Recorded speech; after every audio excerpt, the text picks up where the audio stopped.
Almost time for kickoff in the Windy City between the Bears and Jaguars. Today's game is being broadcast in Spanish where available using the SAP button on your television. Kickoff next from Chicago.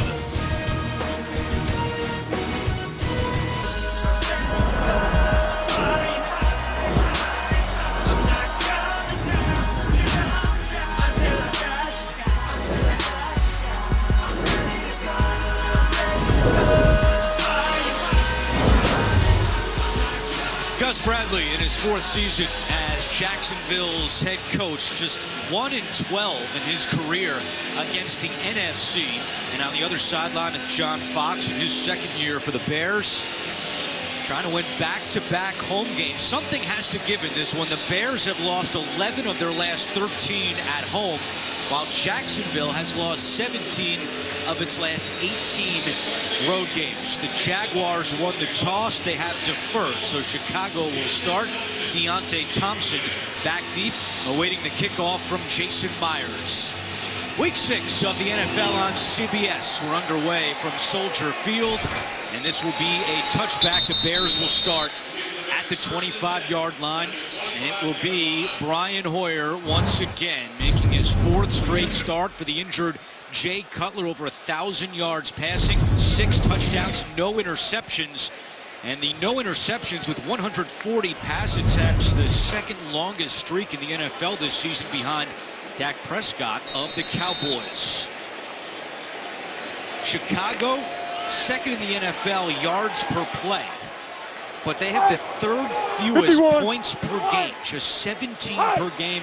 They've got to try to punch it in the end zone. That was the message we got from the Bears on Friday.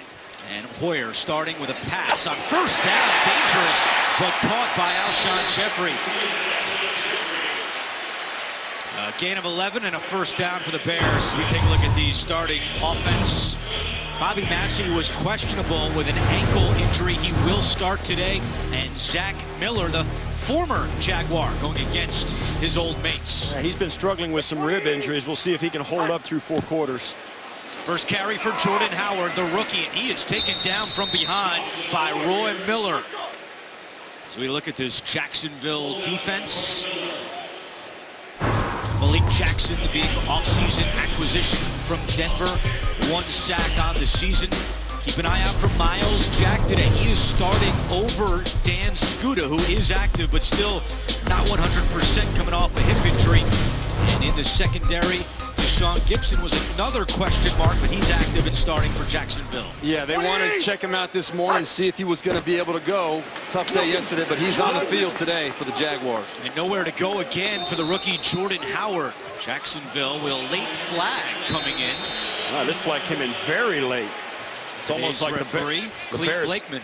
Bears asked for it, and the referee obliged them. It was late after the play from deep in the secondary. It looked like it was post-snap, or post-play even. Personal foul, unnecessary roughness, defense, number 75, 15-yard penalty from the end of the run. First down, Chicago. It's on Jared Odrick. Odrick has got a little bit of a short fuse. This is after the play was over. You see there Paulson trying to get in. Odrick giving him a little extra bit of shot in the back of the head and then walked away. And then the flag came in. I don't know. I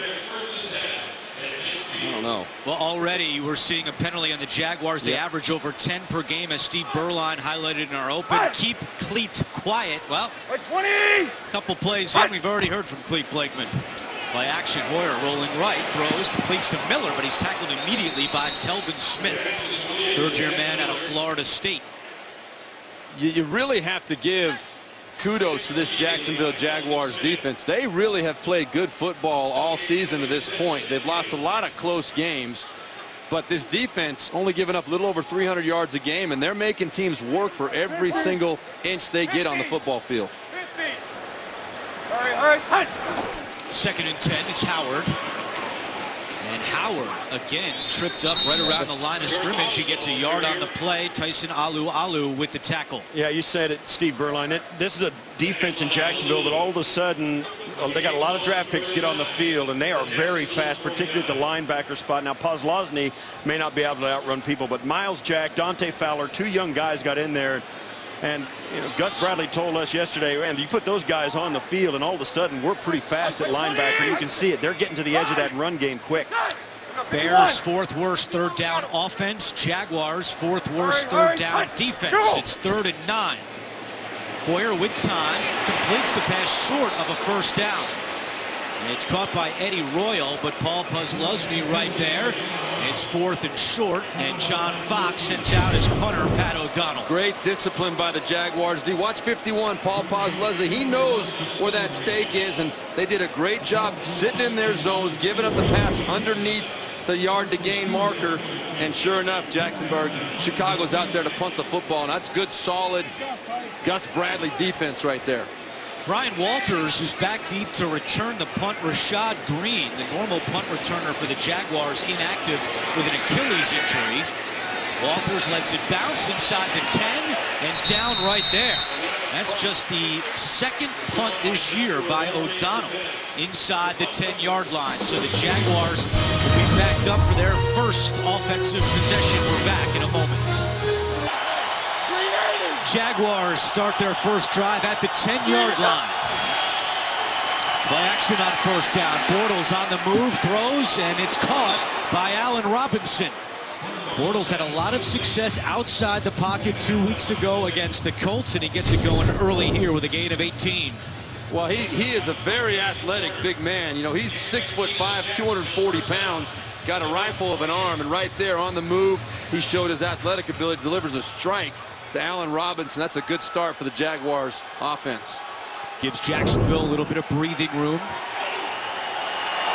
1st and 10 from the 28. It's TJ Yeldon, and he is stuffed. That was Akeem Hicks coming up to meet the 2nd-year man, Yeldon.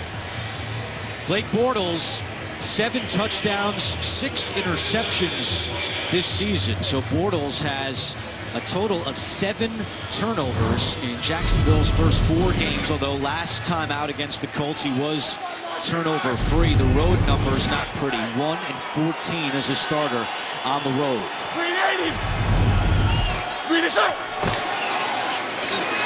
Yeldon gets to the 30, but it will be 3rd and long as we take a look at the rest of the Jacksonville offense. The former Bear Patrick Omame gets his first start this season at left guard. Luke Jokel had surgery earlier in the week.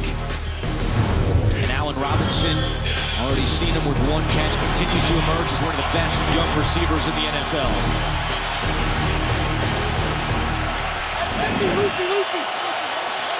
On 3rd and 8 or more this season, Jacksonville is 1 for 22. It's 3rd and 8.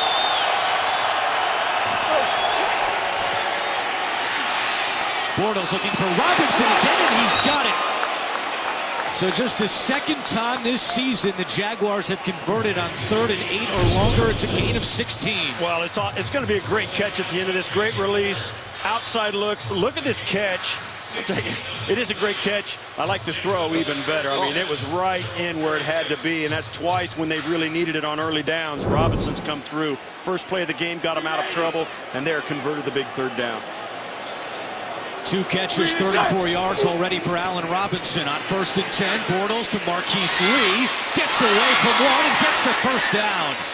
Great job by Marquise Lee to move the chains after he picks up 14. Well, Marquise Lee is the 3rd member of this young trio of wide receivers. High hopes coming out of USC. He's stalled early in his career with injuries, but he's shown signs of life this year, getting a lot more action. And boy, you're talking about 3 young wide receivers that have a chance to be together and do some damage for a lot of time moving forward. Bryce Callahan missed a tackle for the Bears defense. Chris Ivory at running back, and Ivory right up the middle, lowers the shoulder. Chris Ivory only had 20 carries so far this year with a big run for Jacksonville. Well, Jones Cordy got trucked at the end of it. I mean, he got up, popped up, and said something to Ivory. But yeah, you win when you're Ivory coming through. Hey, that's what a safety does. It's no fun. It's part of the job. But man, oh man. That was a big boy run by Ivory. Offensive coordinator Greg Olson told us last night they'd like to try to get a 50-50 split in carries between Ivory and Yeldon. Ivory reversing field, trying to get to the edge, and he is shoved out by Acho. So we take a look at this Chicago defense, and once again, Will Sutton starting up front. Eddie Goldman missing another game because of an ankle injury. Sam Acho also getting a start because Leonard Floyd, the rookie, missing his second straight game because of a calf injury. And Tracy Porter anchors that secondary for Chicago. We spoke to offensive coordinator Jacksonville, Greg Olson, last night. He said he's told Blake Bortles that's the guy you've got to find on the field before you snap the football in the secondary. That Porter's the veteran. If you don't know where he's at, he's going to cause problems. So they're not going to avoid him, but they're not going to. They're aware of him. Bortles, good protection, throws over the middle, broken up by Jarrell Freeman, and a late flag comes in. Yeah, Alan Hearns didn't like. He thought he got interfered with, and then when they threw the flag, he had a few choice words for Jarrell Freeman. Pass interference, defense, number 50. The ball he placed at the spot of the foul. First down, Jacksonville. I didn't think it happened right when the ball got there. I think it was before the ball got in the air. I'll tell you what, Bortles showed some great poise. Changes his delivery, and I see pulled him on the back arm. Spun Hearns around. He couldn't get his arms out to grab that. And Hearns knew it.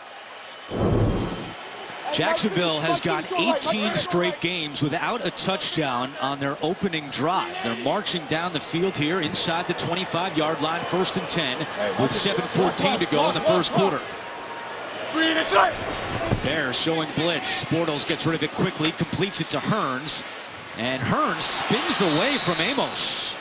It's actually Jacoby Glenn that was on the coverage there for the Bears. Hearns in the game against the Colts a couple of weeks ago broke free for a touchdown.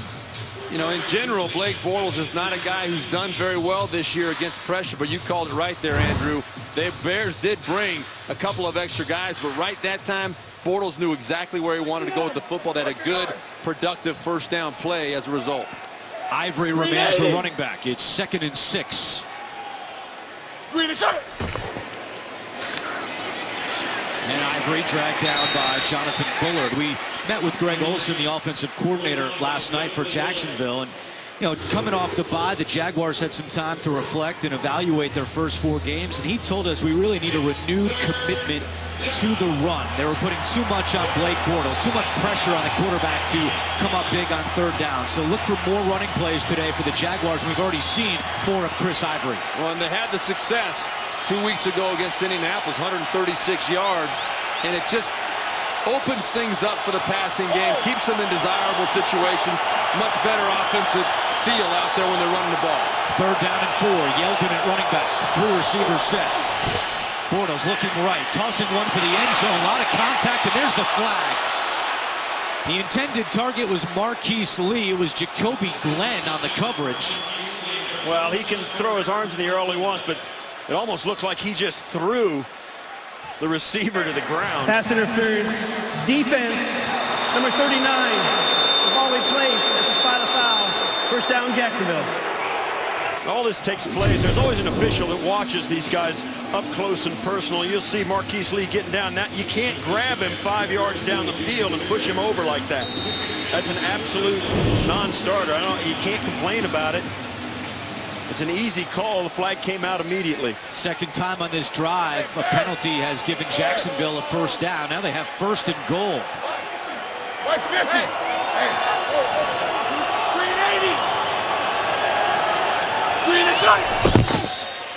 Ivory to the goal line, and he is just short. Now the Bears are indicating the ball came out, but the officials are pointing to the ground. Yeah, it did look like that ball popped out of there at some point. Officials think it was after Ivory was down. Yeah, here's what happens now. Because of that, they're going to get deep in the play clock. They're going to take them a while to unwind. But the reaction of the players, no question, they thought it was out. And the ball came. Yeah, it looked like his arm hit the ground with the ball in it. Yeah, the ground caused that fumble, and they got that right. I'll tell you, a split second earlier, Jarrell Freeman was coming over the top with his. He's the one that knocked He did the that right ball thing. out. He almost got it, but he didn't. Split second earlier, that ball would have been out. Green 80. Second and goal. Green is shot. Bortles looking to the air for Mercedes Lewis, and it's incomplete. Yeah, he knew that was going to happen. Mercedes Lewis going out wide, 6'6", and he's out working against Chris Krasinski. And that's just, you got a huge guy out there trying to work against a 5'11", 6-foot safety. You got to give it a try. Well, this is why the Jaguars brought in Chris Ivory. They wanted him to be their goal line back. 15 touchdowns the last 2 years with the Jets. And Ivory is next to Bortles on 3rd and goal.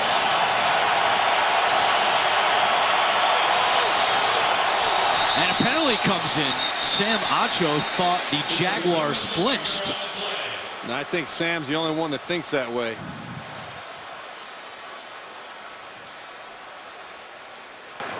False start. Offense, number 68. The 5-yard penalty, still 3rd down. I didn't see it, Yeah. but obviously we're wrong. I'm wrong up here. You want to know why both these teams are one win on the season. I didn't see too much there. You want to know why they have one win? This is it. Both teams get penalties at the wrong times. They make mistakes that cost them. They turn it over at critical times, and that's why you struggle to win. That's why both these teams struggle to score points at times. They do it to themselves. First penalty this year on Kelvin Beachum. Backs up the Jags. It remains 3rd and goal. Bortles looking to the air. Has time all day and fires to the end zone. And it's intercepted. Tracy Porter on the return. And Porter to the 23-yard line. 7th interception this season by Blake Bortles. And the Jaguars march the length of the field, and they come up empty. Second pick this year for Tracy Porter. The NFL on CBS is sponsored by Southwest. Yes to low fares with nothing to hide. That's transparency. Verizon. Welcome to Verizon LTE Advanced, the next-gen network. And by Ameriprise Financial.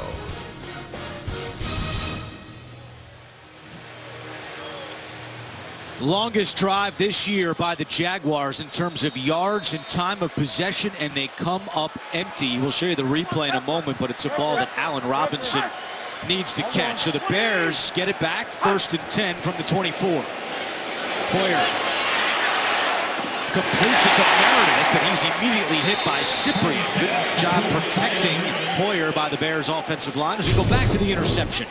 This really is a good job by Blake Bortles. Could the ball have been thrown a little bit more accurately? Sure. But it down by the end zone, that ball, he's trying to keep it away from defenders. He throws it low. Robinson's got to make that catch. It's just a heartbreaker for the Jaguars. Their best drive of the year, and they come up with nothing.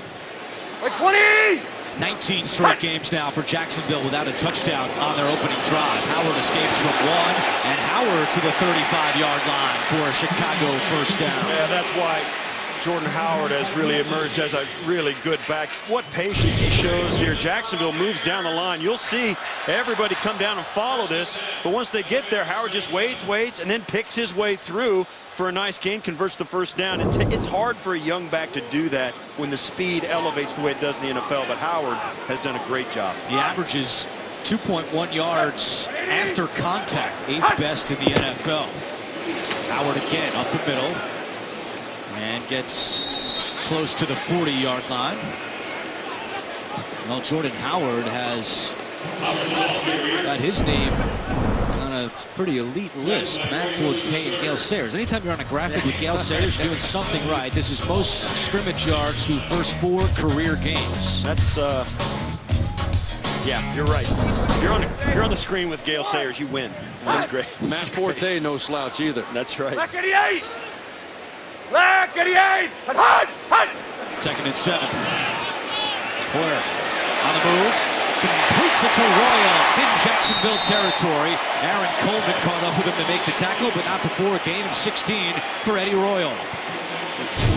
really nice job. Right here's Royal right here in the slot. He's going to come across the field. Watch the action come this way with Hoyer and back around. The whole defense for the Jaguars, they've got to respect that run, and it over pursues, and that allows a nice, easy throw and catch from Hoyer to Royal.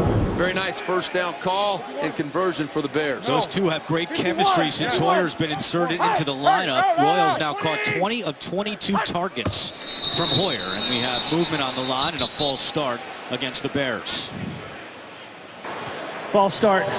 Offense number 82. 5-yard penalty. Still first down. Back to New York, our first NFL Today update with JB and Coach Cowher. A fumble by Odell Beckham Jr. leads to this. 1-yard Terrence West run, and now Baltimore up 10-0 early in the first quarter in New York. Andrew, Steve, and Steve. All right, guys, thank you. And several of the Ravens banged up, missing some key players today. So good start by Baltimore against the Giants. 20! 2 minutes to go in the first quarter here in Chicago. Play action. Hoyer was looking deep. Now he'll try a deep shot for Jeffrey. A flag is down. And there's contact down there with Jalen Ramsey. That was a matchup we highlighted in our open. Jeffrey and Ramsey. Well, there's flags everywhere. There's flag on the near side of the 32, and there's 2 flags inside the 5 on the far side. Every official's getting into the act now as Clete Blakeman will sort this out. Certainly there was offensive pass interference at the end of that as Jeffrey kept the defender from intercepting it, but I think there was also a penalty early on. No doubt. Amakamura on the near side to us. They were trying to get Bellamy on a double move over the top, and Amakamura just slammed right into him. That's the flag that's going to be enforced. There are fouls against both teams on the play. Pass interference, offense number 17. Illegal contact, defense number 21. Those penalties offset. Will replay first down. Yeah, Alshon Jeffrey kind of tapped himself. He said, yeah, I did interfere, and it was a good play by him at the end of that. Now, it was a good play by Hoyer, too. Give the guy a chance to make it. Now, he didn't know any of these penalties were going to be called, but give that guy a chance to make a play for you. He hasn't done that enough, in my opinion.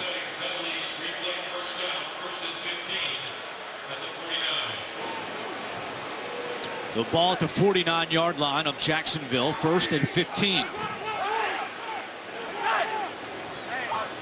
Pepper. Hurry. Hoyer over the middle, caught by Zach Miller, and he is smacked down by Telvin Smith and Avery Jones. Well, Thursday, your weekend starts here with an NFC North showdown. It's these Chicago Bears heading on up to take on the Green Bay Packers. Thursday Night Football on CBS and NFL Network. Bears have won 2 of their last 3 games at Lambeau.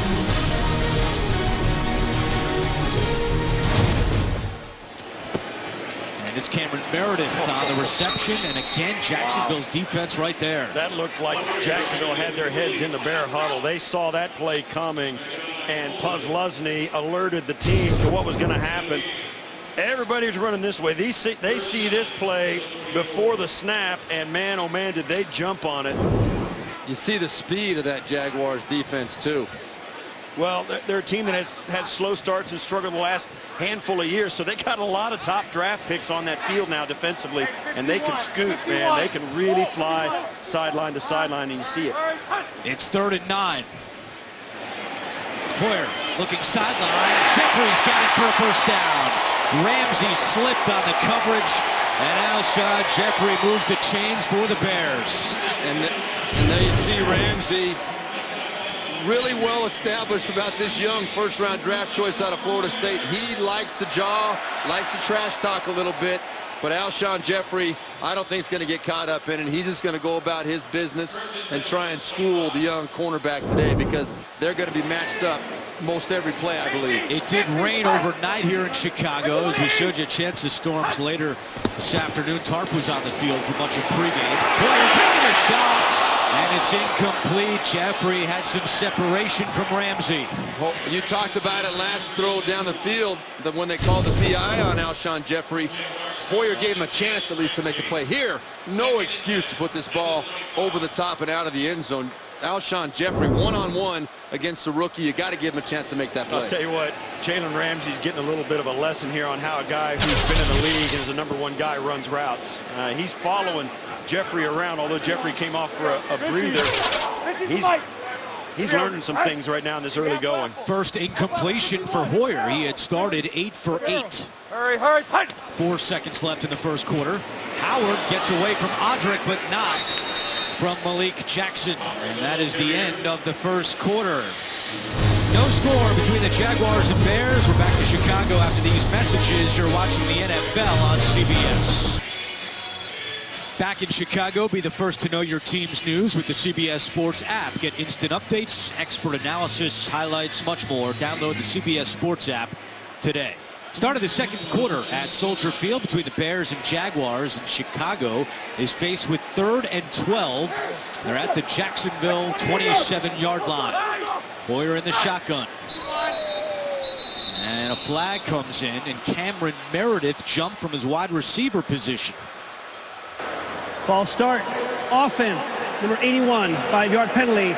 Still 3rd down. You know, this has been the theme for the Chicago Bears. We talked to Brian Hoyer about it yesterday. We talked to John Fox, Dowell Loggins. They had 522 yards against the Indianapolis Colts last week, but they can't get the ball in the end zone. They keep stopping themselves with terrible timing on penalties. 3rd most pre-snap penalties in the NFL. There's another one by Chicago. It makes it 3rd and 17. Hoyer to Royal at the 25. Royal to the 20, and Puzlesny chases him down from behind. That is short of a 1st down. And out comes the kicker, Connor Barth, for the Bears. Yeah, this is what they're going to do. Let them complete the short pass and then tackle them short of the 1st down line. And Puzlesny and the speed of those linebackers shows up again, and it does exactly what the defense was designed to do. Let them have 15 yards if they want it, just don't let them convert the 3rd down. Connor Barth's been under fire here in Chicago. He's missed 1 field goal in 3 of his last 4 games. This is from 36 yards. And this one is good. And the Bears on the scoreboard first. Chicago takes a 3-0 lead. The NFL on CBS is sponsored by Fiat. And by Bud Light. Make the right call. Drink responsibly. With NFL Game Pass, replay the games you missed with condensed games in 45 minutes or the full broadcast versions. Get the new mid-season offer today at NFL.com/Game Pass. Corey Grant, the normal kick returner for the Jaguars, he's inactive today because of a toe injury. Marquise Lee is back deep. He has not returned to kickoff in his NFL career, and he still hasn't, as this one is through the end zone for a touchback. Jacksonville football when we come back. On Tuesday, members of this year's Bears rookie class and several Bears alumni participated in the Hometown Huddle taking place at a local children and family center. The goal is to start work on a new outdoor play and learning space. The new space will feature children's playgrounds, gardens, an outdoor classroom, and a turf football field. Back at Soldier Field, where the Jaguars are going back on offense. They trail 3-0. Jacksonville and Blake Bortles, the turnovers continue. 42 since 2014, the most in the NFL during that span. It's Ivory again. And Ivory picks up a couple with flags coming in.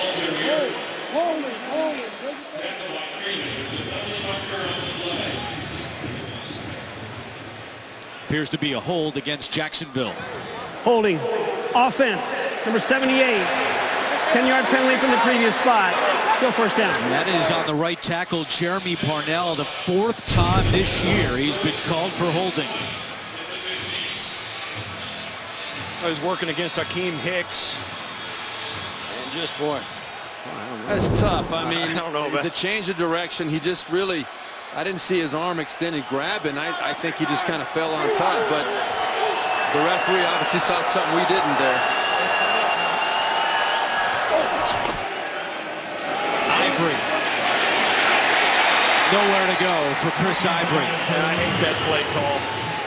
an option, a run option, quarterback read option. What are you going to do if Bortles has to keep it and then you got the whole defense chasing him with 20 yards before you convert? I mean, it's not really a play I like on a first down at 20.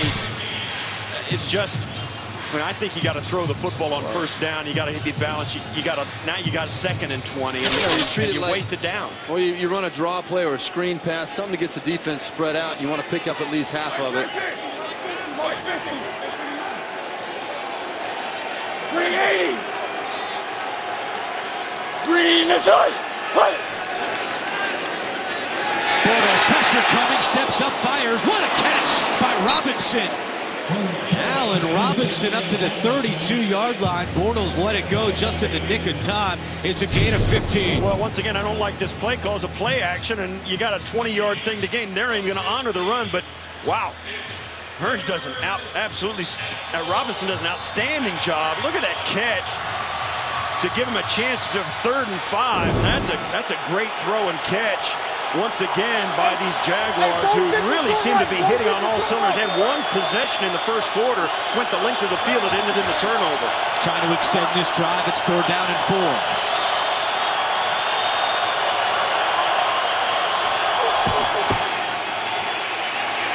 Bortles hit as he throws, and it's incomplete.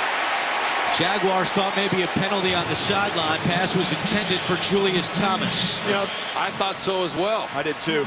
We'll see. We'll get a chance to look at it here. He's kind of hanging on the shoulder there. I mean, I don't know how you don't call that. Yeah, that's usually the rule goes, and the officials tell you, if they get a handful of jersey and pull it away from the body, it's a penalty, but the official standing behind it couldn't see. And that was 15 or 20 yards down the field, too. Yeah. First punt today for Brad Nortman, and it's Eddie Royal awaiting the kick at his own 19-yard line.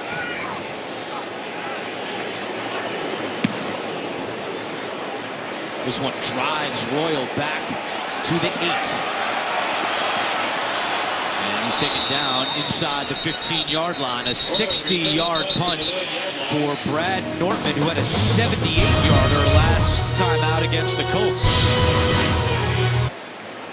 12 minutes to go, second quarter, and the Bears back on offense. They have a 3-0 lead. 1st and 10 from the 14-yard line. It's a give to Howard, and he's dragged down from behind by Odrick. Well, Brian Hoyer could be in a tough spot here next week. He could be one of the very few people in Chicago that would not be rooting for the Cubs in the World Series if Chicago gets there, because Hoyer grew up in Cleveland. He is a diehard Indians fan, and we asked him if it's the Tribe and if it's the Cubs, who you going with? And he said, no doubt in my mind, I'll be rooting for Cleveland. And it's actually interesting, he's friends with Jed Hoyer, who's the general manager of the Cubs. Hoyer used to be in Boston with the Red Sox. They had a relationship from Hoyer's time in New England. They also have the same last name as Hoyer. Completes this to Alshon Jeffrey. Hoyer said he was invited to sit in Jed Hoyer's suite at a Cubs game this year. Does not expect that same invitation if it's Indians and Cubs next week. Not wearing an Indians jersey. No, that's for sure. Yeah, this whole city is abuzz with not only the Chicago Bears, but that baseball playoffs. You're walking around downtown, and more than every other person has Cubs gear on, and the other person has Bears gear, and half of those people have both. Cubs play game 2 later tonight against the Dodgers after they won the opener in dramatic fashion last night, and Jacksonville has called timeout. Jacksonville takes its first timeout of the half. It'll be 3rd down and 1 when we come back. This year, Chicago 3 for 4 on 3rd down and 1. And that's what they have here following the Jacksonville timeout. Give it to the fullback, Lasike, and he is met right at the line. Hoyer indicating it's a first. Now, the far side official is not giving him the first down. The near side is. It's right on the line, and I think that's short. It looks like the marker on the other side of the field is. They're moving the chains. Giving it to him. Wow. Just the 2nd carry this year for Paul Lasike.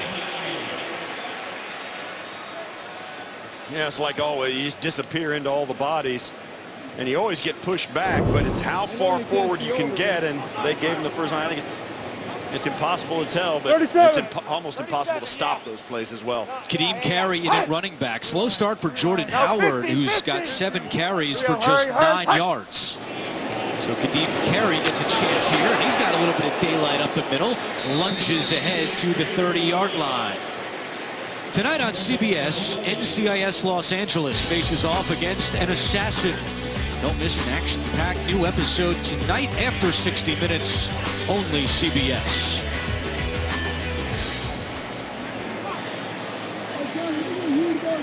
Bears trying to win back-to-back home games for the first time since weeks 11 and 12 of the 2014 season. It's been tough sledding at Soldier Field for Chicago the last couple of years. Hoyer feeling the heat, dumps it down. It's dropped by Zach Miller. Let's go back to New York, an NFL Today update with JB and Coach Cowher. Boy, it's been a long time, Coach. Yeah, since Colin Kaepernick has thrown a touchdown pass week 6 of last year. This one comes in week 6 this year to Torrey Smith, 53 yards. And San Francisco in Buffalo takes a 10-7 lead. Andrew, Steve, and Steve. All right, guys, thank you very much. 3-0 here in Chicago. The Bears have the lead with 9:20 to go in the first half. It's 3rd and 4 for Chicago. Hoyer to Miller, slips, but he's still got the first down. Zach Miller, drafted by the Jaguars in 2009, played 33 games with Jacksonville, and he picks up the first for the Bears. Motions in on the bunch, takes a little quick out. He actually give him a nice spot. He should be down there. They spot him all the way up to the 40-yard line. Almost breaks the tackle there by Gibson. Gibson, once again, you see the knee brace on Gibson making that tackle. Was a question mark coming in. I think you got to test those guys. If they're, you don't know if they're going to be all 100%. You got to throw the football at them, and the Bears did it. Bears now 3 for 5 on 3rd downs. Hoyer, incomplete, dangerous pass into coverage, looking for Miller again. Miller was looking right at Kozlowski. Alu applying the heat.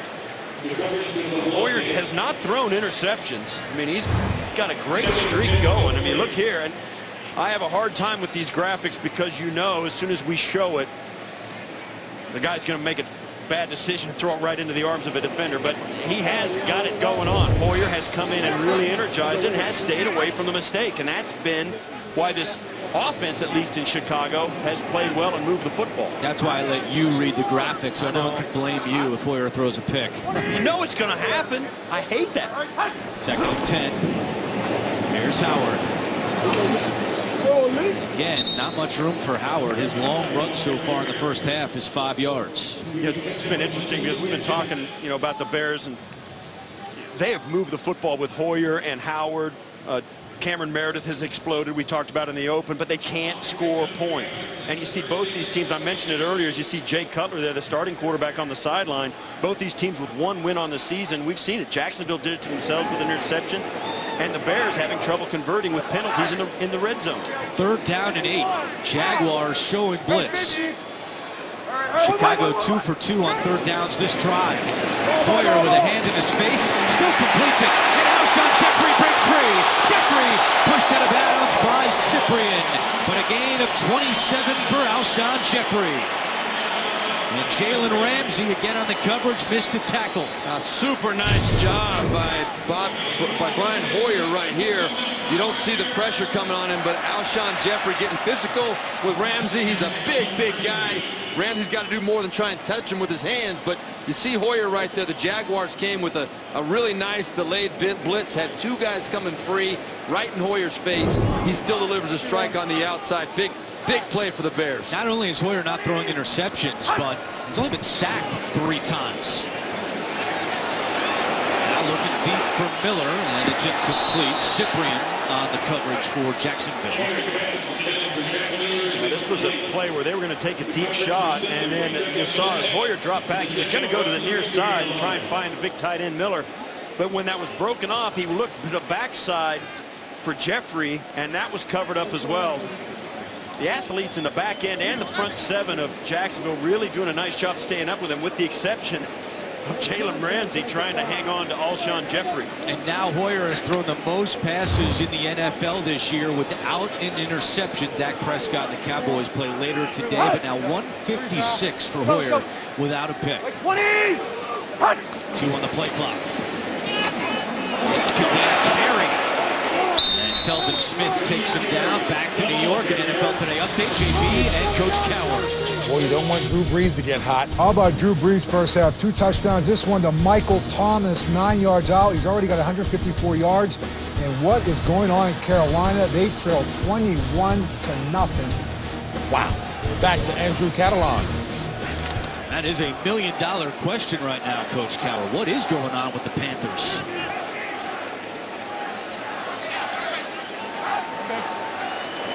Twelfth play of the drive. 3rd and 3 for the Bears. Poyer, quick pass caught by Meredith right at the sticks. He's taken down by Mukamara, but it's good for another Chicago first down. Well, this Cameron Meredith is a kid that really has stepped up in the absence of Kevin White. Had a big game last week, 9 catches for 130 yards against the Colts. And Gus Bradley, he said, we're looking at the film, you know Kevin White's out, and all of a sudden this other guy, number 81, starts flashing. Like, where did this guy come from? He really looks like a good player. Push! Like 20! Carey gets a couple. We've seen more of Carey than Howard on this drive for the Bears. A little extracurricular after that play. This is the area of the field which has been a big point of emphasis for the Bears this week. We said it before, they're second in the NFL in yards per play, but they scored the 3rd fewest points per game. They scored just 17 per game. They have to punch these types of drives into the end zone. They've got it 2nd and 8 with 5:20 to go in the first half. 50 salt! 50 salt! That's the matchup right there. Ramsey on Jeffrey. Dropped by Jordan Howard. We met with Howard on Friday, and he did have 3 catches last week, 12 on the season, but he said at Indiana he was not used much as a pass catcher out of the backfield. That's one thing that he's really had to try to work on in his rookie year, and he's still not where he wants to be, as evidence right there. Well, to his credit, though, this is a guy that played 63 or 66 of the 69 snaps they had. He's in there all 3 downs, so they do like where he's headed, even though he wasn't used and doesn't have much experience. He's a 3-down back, and that's enormous for Chicago. Bears 4 for 4 on 3rd down on this drive. But it's 3rd and 8 for Chicago. Hurry! Poyer completes it to Meredith at the 5. Meredith gives Chicago 1st and goal. Now 5 for 5 on this drive, converting 3rd down. Well, Greg Olsen dialed up the right play. This time the Bears, or the Jaguars, just left the whole middle of the field open. They had Malik Jackson dropping back to the middle of the field, some kind of a zone blitz scheme, and the big man didn't get back deep enough to affect the throw. That's about as easy as it gets in the NFL. Nice call by Greg Olsen and the Jaguars. Bears only have 2 rushing touchdowns this season, none since week 2. On 1st and goal, Howard takes it in. Touchdown, Bears. The first rushing touchdown of Jordan Howard's career, and Chicago takes a 9-0 lead. And I got to go back. I'm thinking the Jaguars are making these. That's Dowell Loggins and the Bears making those plays, obviously. I got excited because it was so easy, and right there they finish it off with a nice run right up the middle. Beautiful drive. Great play calling by Dowell Loggins and execution by the Bears offense against the Jaguars defense. 16 plays in 7.5 minutes, both season highs for the Bears. What a drive that was, and most importantly, from a Chicago perspective, it ends with a touchdown and not a field goal. Extra point by Connor Barth is good. Jordan Howard's had a slow start in this game, but he comes to life with his 2nd NFL touchdown. The NFL on CBS is sponsored by DirecTV. If you call yourself a sports fan, you gotta get DirecTV. Chili's 3 for Me deal. Chillin' since '75. And by Nissan. Innovation that excites. Overcast day in Chicago. Bears have just taken a 10-0 lead. Last week they had a 96-yard touchdown drive against the Colts. And on this one they go 86 yards in 16 plays. Took up over 7.5 minutes. And now Chicago ahead by 10 with Barth kicking off to Marquise Lee again. And Lee will take a knee. Jaguars offense coming back out on the field. They trail by 10. Screening saves lives in the NFL and the American Cancer Society encourage everyone to join in the fight against breast cancer. Learn more about a Crucial Catch Day on October 25th and find out how you can make a crucial catch at NFL.com/pink. Bears have done a great job on social media using the hashtag RBFWP. Real Bears fans wear pink. First and 10 for Jacksonville, and it's TJ Yeldon who picks up 3 yards. This is a critical drive for Blake Bortles and the Jacksonville Jaguars. You know, they had the great drive to open the game, come out of it with nothing, really nothing since then. They haven't had many plays today. When you look at the overall number of plays, Jaguars only 16 plays on the day. They've got to get something on the board going into halftime. Bears have run twice as many plays as Jacksonville. This is just the 3rd drive for the Jaguars. Inside 4 minutes to go in the first half. Bortles and Yeldon could not get a handle on it. Well, the Bears have not shut out an opponent in the first half in 63 consecutive games. That's the longest active streak in the NFL. They're 348 away from blanking the Jaguars and ending that streak. Both these clubs feel like have been very close to turning the corner and start getting wins instead of losses. Both of them point to the same thing. It's the small details in these plays that do it. And you look at the Jacksonville offense, they've put themselves in a hole today more so than the Bears defense has stopped them. Jaguars trying to avoid a second consecutive 3-and-out. It's 3rd and 7 with 4 on the play clock. Bortles to Marquise Lee, and he's got it for a Jacksonville first down. Second time today, the Jags have converted on 3rd down.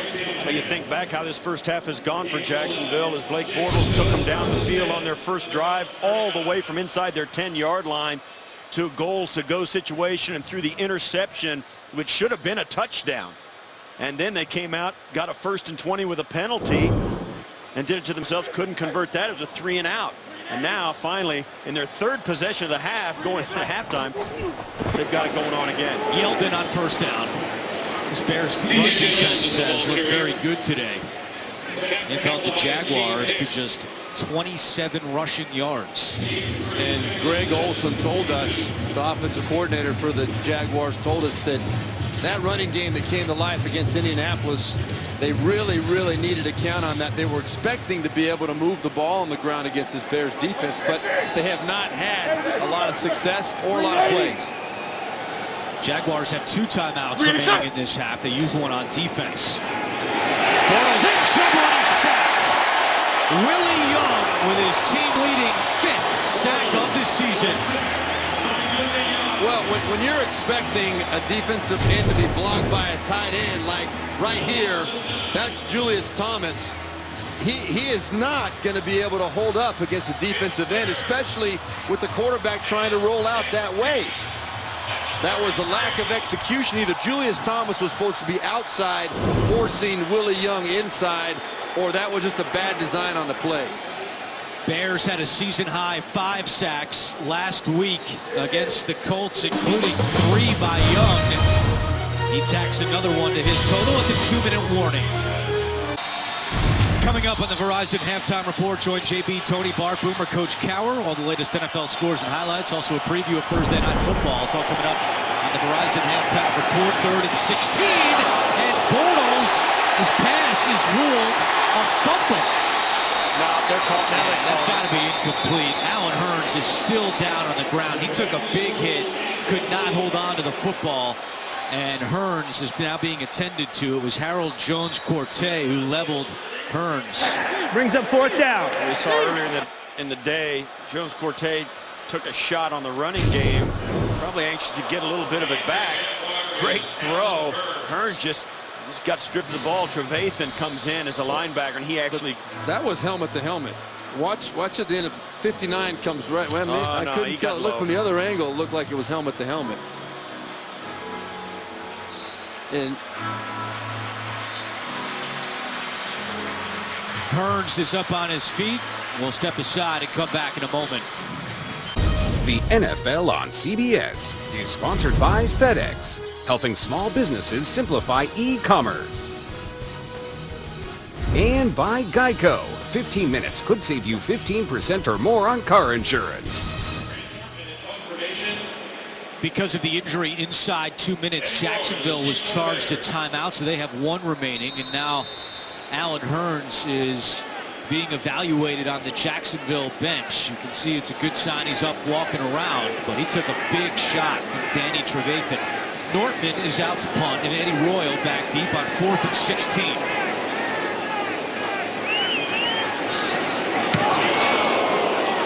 Nortman gets it away. Royal with a fair catch at the 22. And let's go back to that hit by Trevathan. Well, he's being guarded by Jones Corte, and then Danny Trevathan comes in, and you'll see Trevathan's helmet grazes across the front, and his head was down. His head was the down. crown of his helmet. Yeah, and it was, you can see there, I mean, that's never a good sign.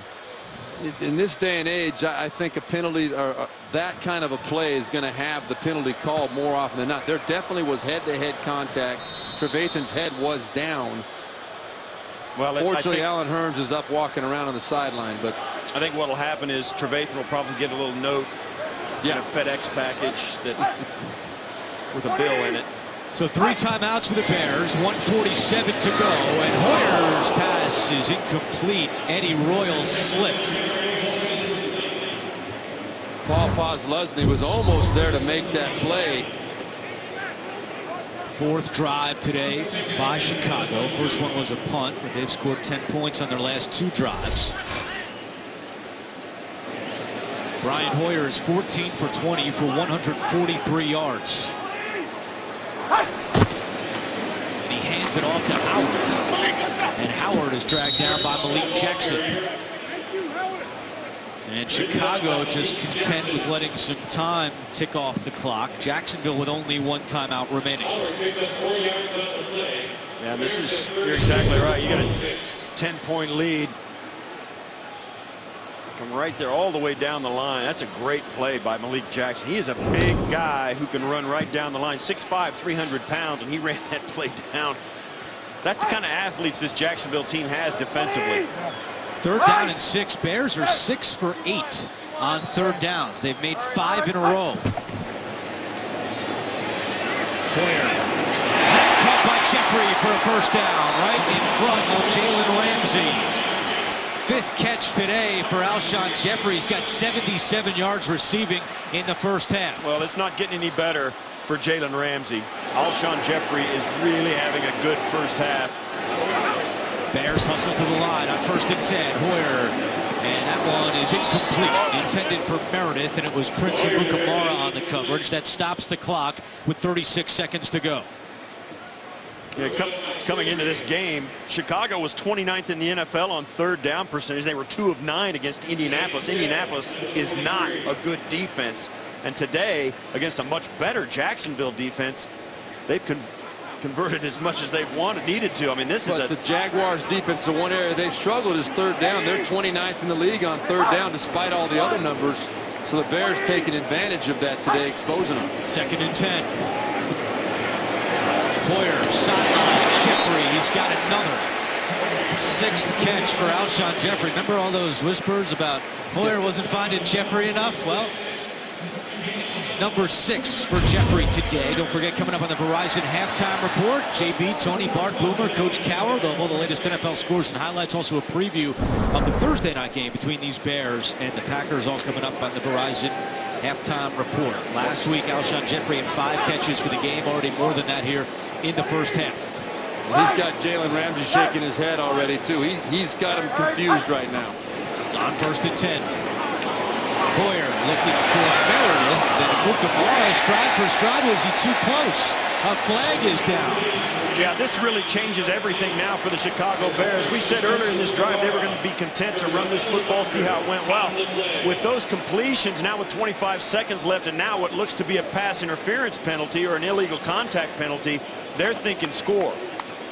Amukamara is saying the ball was uncatchable. It's going to be illegal contact or perhaps interference. The ball was in the air.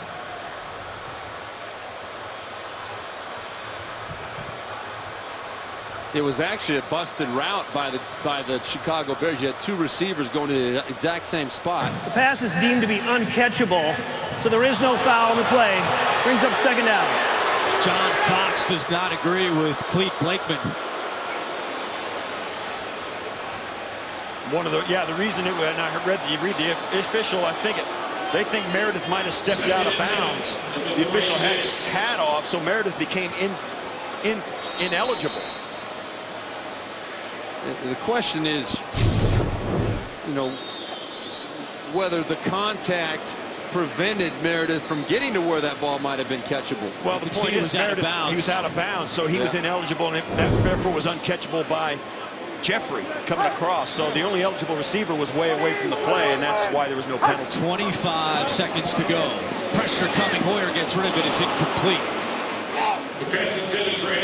I'll tell you what, this Bears offensive line is doing a great job keeping Hoyer upright. And that's been one of the reasons he's been able to have such success. Gus Bradley told us and told everybody the two guards are Josh Sitton and Kyle Long are really athletic. Kyle Long is a big dude. And to have a guy that big who can get up to the second level in the run game plus pass protect like he can, this interior of the Bears line is really phenomenal. Listed as 6'6", 320. Kyle Long.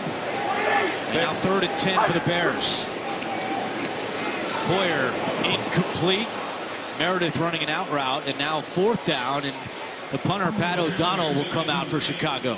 Well, the Bears had timeouts to use. I don't know why they wouldn't have used the middle of the field. All they needed was about 10 or 11 yards to get it in the field goal range. Yeah, I agree with you. They have the habit with Hoyer at quarterback. They get the ball out fast. They don't want him stepping up in the pocket, taking a 7-step drop, hanging on to it. They want the ball out, and I think that precludes some of what you can do offensively, particularly late in the game with the clock running out, or late in the half. Second punt today for Pat O'Donnell. It's Brian Walters back deep to return the punt. O'Donnell has mastered these rugby-style kicks. And his second punt today inside the 10. He had won the entire season until today. Week 6 continues later today on Fox, then tonight with Sunday Night Football on NBC, and tune in tomorrow for Monday Night Football on ESPN. Jaguars 1 timeout.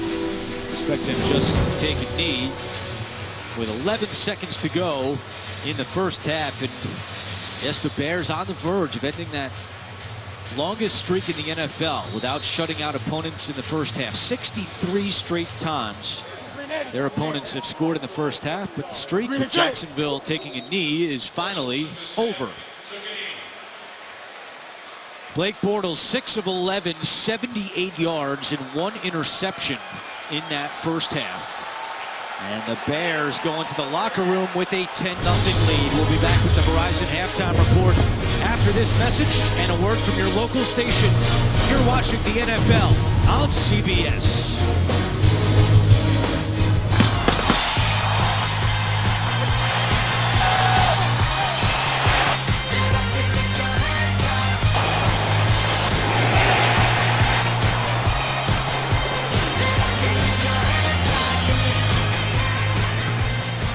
All Bears in the first half. They shut out the Jags through 2 quarters. It's 10-0 Chicago. Back in the booth with Steve Berline and Steve Tasker. I'm Andrew Catalon. Key stat from that first half, 3rd down. Chicago was 7 for 10 on offense.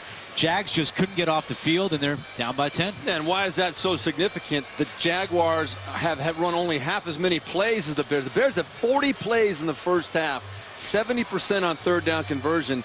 The Bears are just owning that 3rd down, and coming into the game, they were 29th in the league, as you pointed out. What do you think the Jaguars have to do? Well, the thing they've got to do is they've got to put some pressure on Hoyer. He is standing back there like he's thrown against air. He's got absolutely no pressure. And the fact that the Jaguars continue to insist on single covering Alshon Jeffrey, that's going to be a problem. He's having a great day, 6 catches for 90 yards. They've got to cover him up and force Hoyer to throw to somebody else. Speaking of Jeffrey, time now for Who's Loving You, presented by McDonald's. Been a lot of talk about Hoyer not looking, Alshon Jeffrey's way. You can't say that in the first half. As Steve Tasker mentioned, 6 catches for 90 yards. Jalen Ramsey had a tough first half going against Alshon Jeffrey. Jaguars will get the ball to start the second half. Connor Barth made a 36-yard field goal in the first half. He'll kick it away, and again it's Marquise Lee back deep for the Jags. See if he gets an opportunity to return it. And he will take this one for 3 yards out of the end zone. Lee to the 20. Not a good decision. He doesn't get back to the 25-yard line.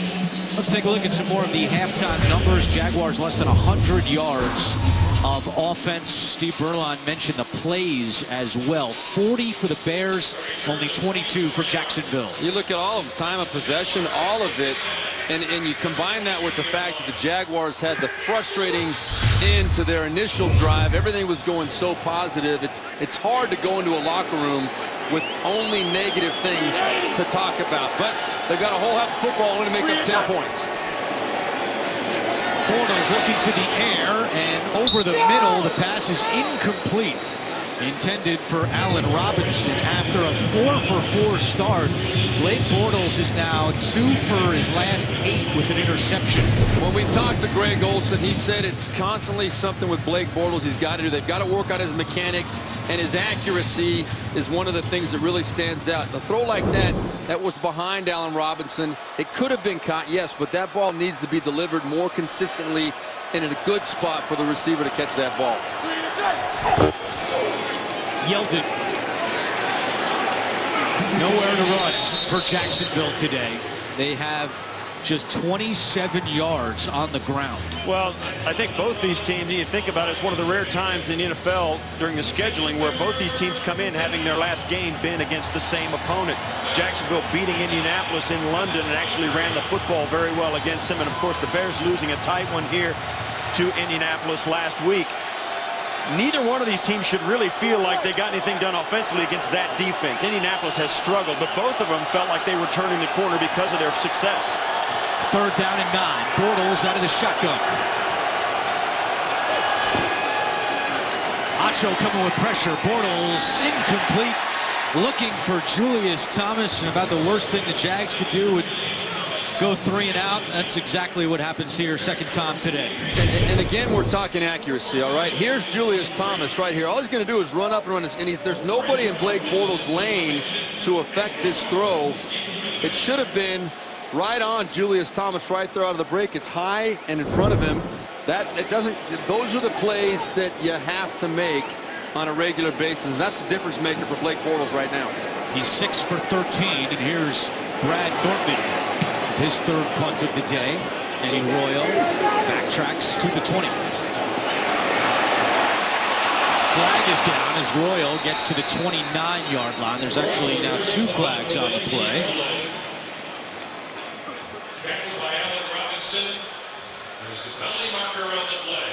7 accepted penalties combined in the first half. 4 for the Bears, 3 on Jacksonville. During the return, illegal block in the back, return team number 39. 10-yard penalty from the spot of the foul, 1st down. That's on Jacoby Glenn. 13:51 to go, 3rd quarter. Bears lead 10-0. Bears had an 86-yard scoring drive in the first half. Here they start at their own 9-yard line with their first possession of the second half. Hoyer to Meredith, and he's got it at the 25-yard line. A 1st down for Chicago, a gain of 16.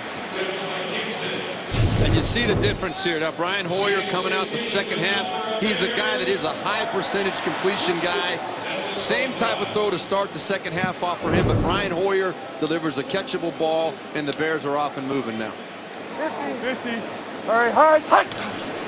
Howard at running back. It's actually Kadeem Carey, and he gets to the 29-yard line.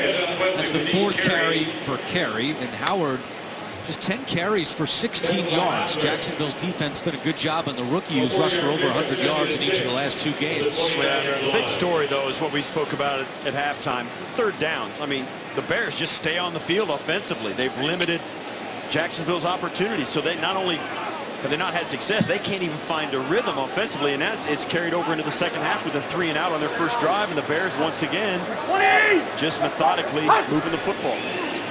Kadeem Carey, tough pitch from Hoyer. Carey's able to corral it, and he gets to the 32. But here's what we were talking about in the first half. Chicago 7 for 10 on third down conversions. Well, it's a matchup we knew was going to take place on the outside as Gibson there hits it from Zach Miller, and then of course Alshon Jeffrey really having a big. We've been talking a little bit in the press and the media about how little Alshon Jeffries had contributed, but even, everybody was getting into the act, and Hoyer, I mean, if you're going to complete 70% of your passes, you're a tough out. Number 1 in the NFL completion percentage. Third down and 4. Hoyer dropped by Carey, and he had room to run down the sideline. So the Bears fail to convert on third down, and out comes the punter O'Donnell. And that's John Fox is over there going, man, we've got it right where we want them. We're doing everything. We're executing perfectly. And you get a guy dropping an absolutely perfect pass, and that's what does it to you. I mean, that's why you're a one-win team. Well, they had completely outflanked the Jaguars defense. Telvin Smith, for whatever reason, got caught up on the inside, and as we saw, if Kadeem Carey catches that ball, he's down the sideline for another 15 or 20 yards at least. Marquise Lee has never returned a punt in his NFL career. He's back deep for the Jags, ready to take this one from the 18, and great special teams play by Josh Bellamy. A 50-yard punt, a return of just 2 after Bellamy comes up big on special teams. The NFL on CBS is sponsored by Southwest. Yes to low fares with nothing to hide. That's transparency. Inferno, in theaters October 28th. And by Toyota. Let's go places. Back in Chicago, Jaguars start this drive at their own 21-yard line. Over the last 13 plays, the Jaguars have gained 14 yards. Trying to jumpstart their offense, they trail by 10. They begin with Ivory on the ground, trying the right side, and Ivory is stacked up by Trevathan and a host of others.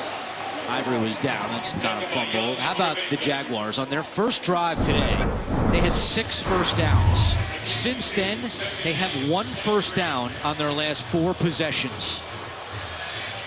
And you can see the frustration mountain. We were talking about it during the break. This is the time where your franchise quarterback, even though it's young Blake Bortles, we can't keep saying young, he's got to step up and make a few plays to get this offense jump started. It has to happen very, very soon. Second and 8. Ivory gets the 25 and up to the 27-yard line. Third down and short for Jacksonville.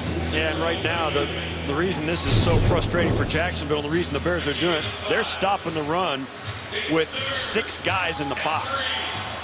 I mean, they don't even have to commit or invest all that much effort or manpower into stopping the Jacksonville run game, and it's leaving no room in the back end for Blake Bortles to throw the football. So this Bear defense right now is absolutely dominating Jacksonville's offense. Just 35 rushing yards for Jacksonville. It's third down and 3.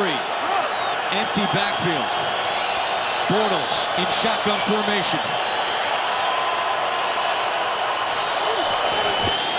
Willie Young coming with pressure. Bortles steps up and it's dropped. Bortles put that one right in Hearns' hands. He dropped it, but a late flag has come in at the 32-yard line. Oh, this is on offense. Wow, they're calling on the Jags. Yeah, this will be declined. Blake Bortles couldn't believe it. I'd like to know who it was on. Pass interference. Offense, number 80. That penalty is declined. Brings up 4th down. Julius Thomas is away from the ball. That's the second straight 3 and out by the Jacksonville offense. And Blake Bortles 6 of 14 for 78 yards. That looked to be another time where Hearns should have caught it. This offense just not in sync coming off the bye last week. 4th and 3. Here's Nortman with Eddie Royal at the 20. Good punt. Royal from the 18. Gets blocked in on Robinson.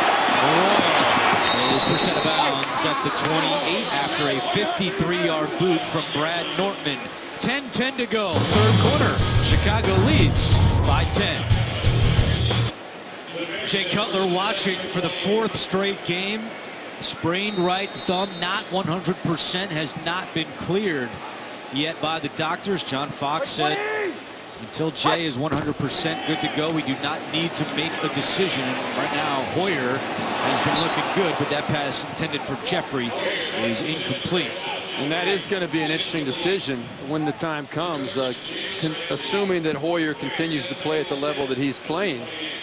You know, you got a very positive response from the whole team to his presence out there on the field. And, you know, a lot has been made of that issue with Jay Cutler, his personality, whether he can inspire the confidence in his teammates. Well, Hoyer is really doing a noticeably good job at that.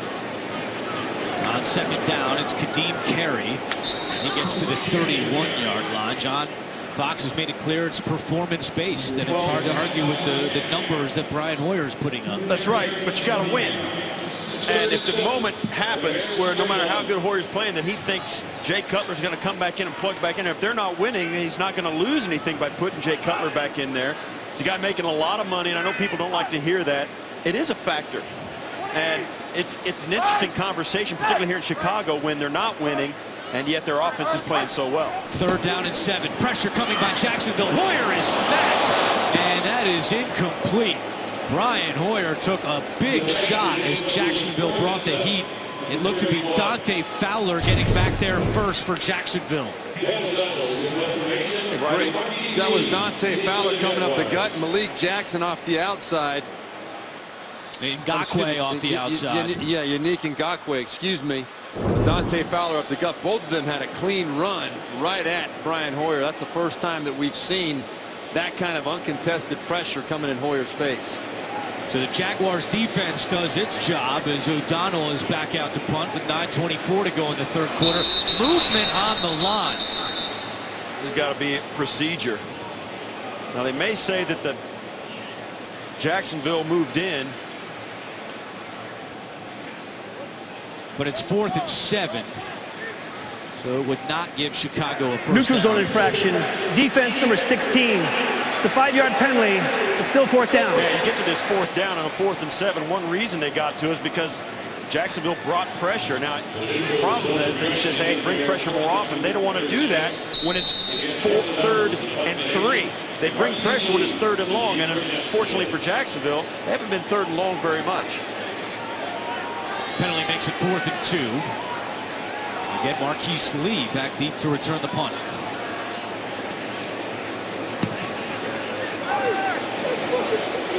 Lee with a fair catch at the 14. Lee made the fair catch. Jaguars trying to get their offense going when we come back. The NFL on CBS is sponsored by State Farm. Talk to an agent today at 800-STATE-FARM. And by McDonald's. I'm loving it.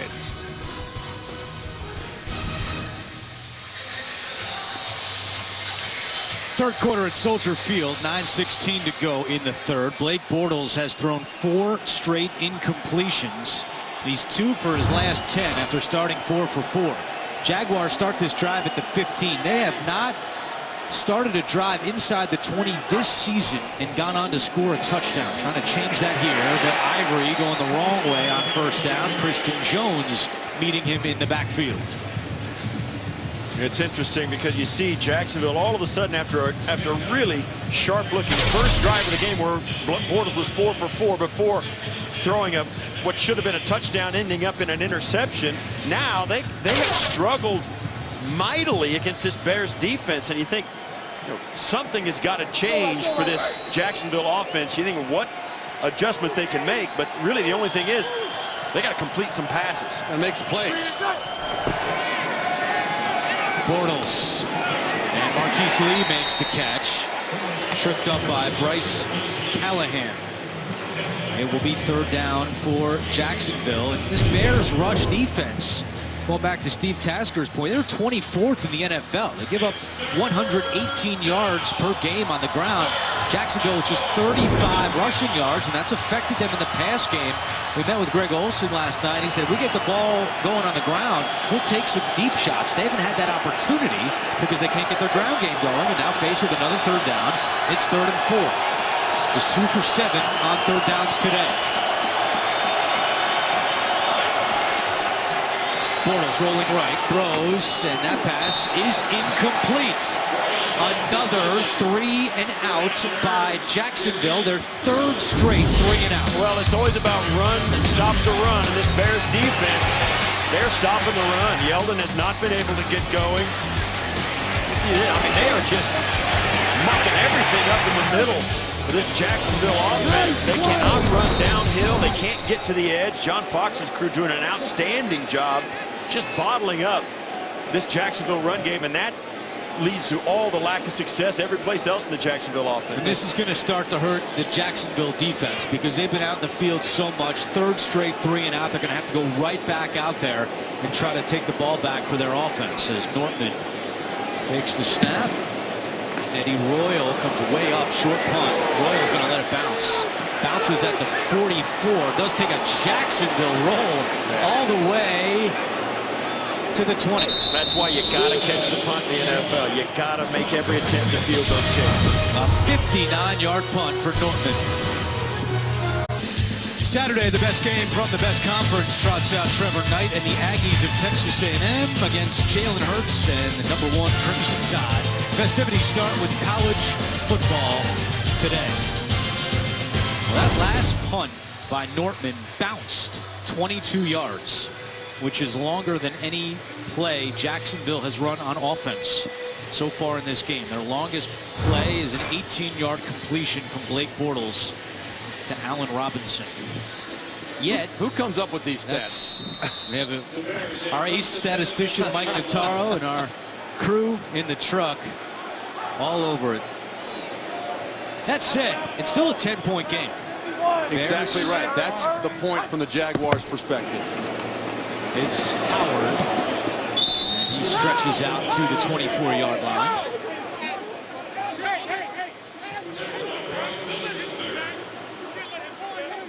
As bad as it's been from Jacksonville's perspective, you're one drive away from making it a one-score game, obviously, and you just got to get that first score, get something on the board, get some rhythm going, and it starts with the defense stepping up and getting the ball back. And as you said, Andrew, though, they've been on the field an awful lot.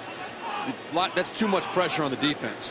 Jeffrey matched up with Ramsey at the bottom of your screen. Hoyer looking for Royal. He escapes. Eddie Royal cut from behind by Aaron Colvin. Nearly broke that for a big one, but it's still a gain of 17. Well, this was a nice little red zone play you see on the goal line sometime. They're going to come in and get those. They look like they're going to run a pick, and they run the, the wrinkle where Royal goes out, and then looks like he's going to go to the sideline on the out route, but slants it back inside. That's a well-designed play that is designed knowing the keys that the defensive backs have in their coverage. Took advantage of it, came wide open, and almost turned into a long one. 20! Play action. Hoyer.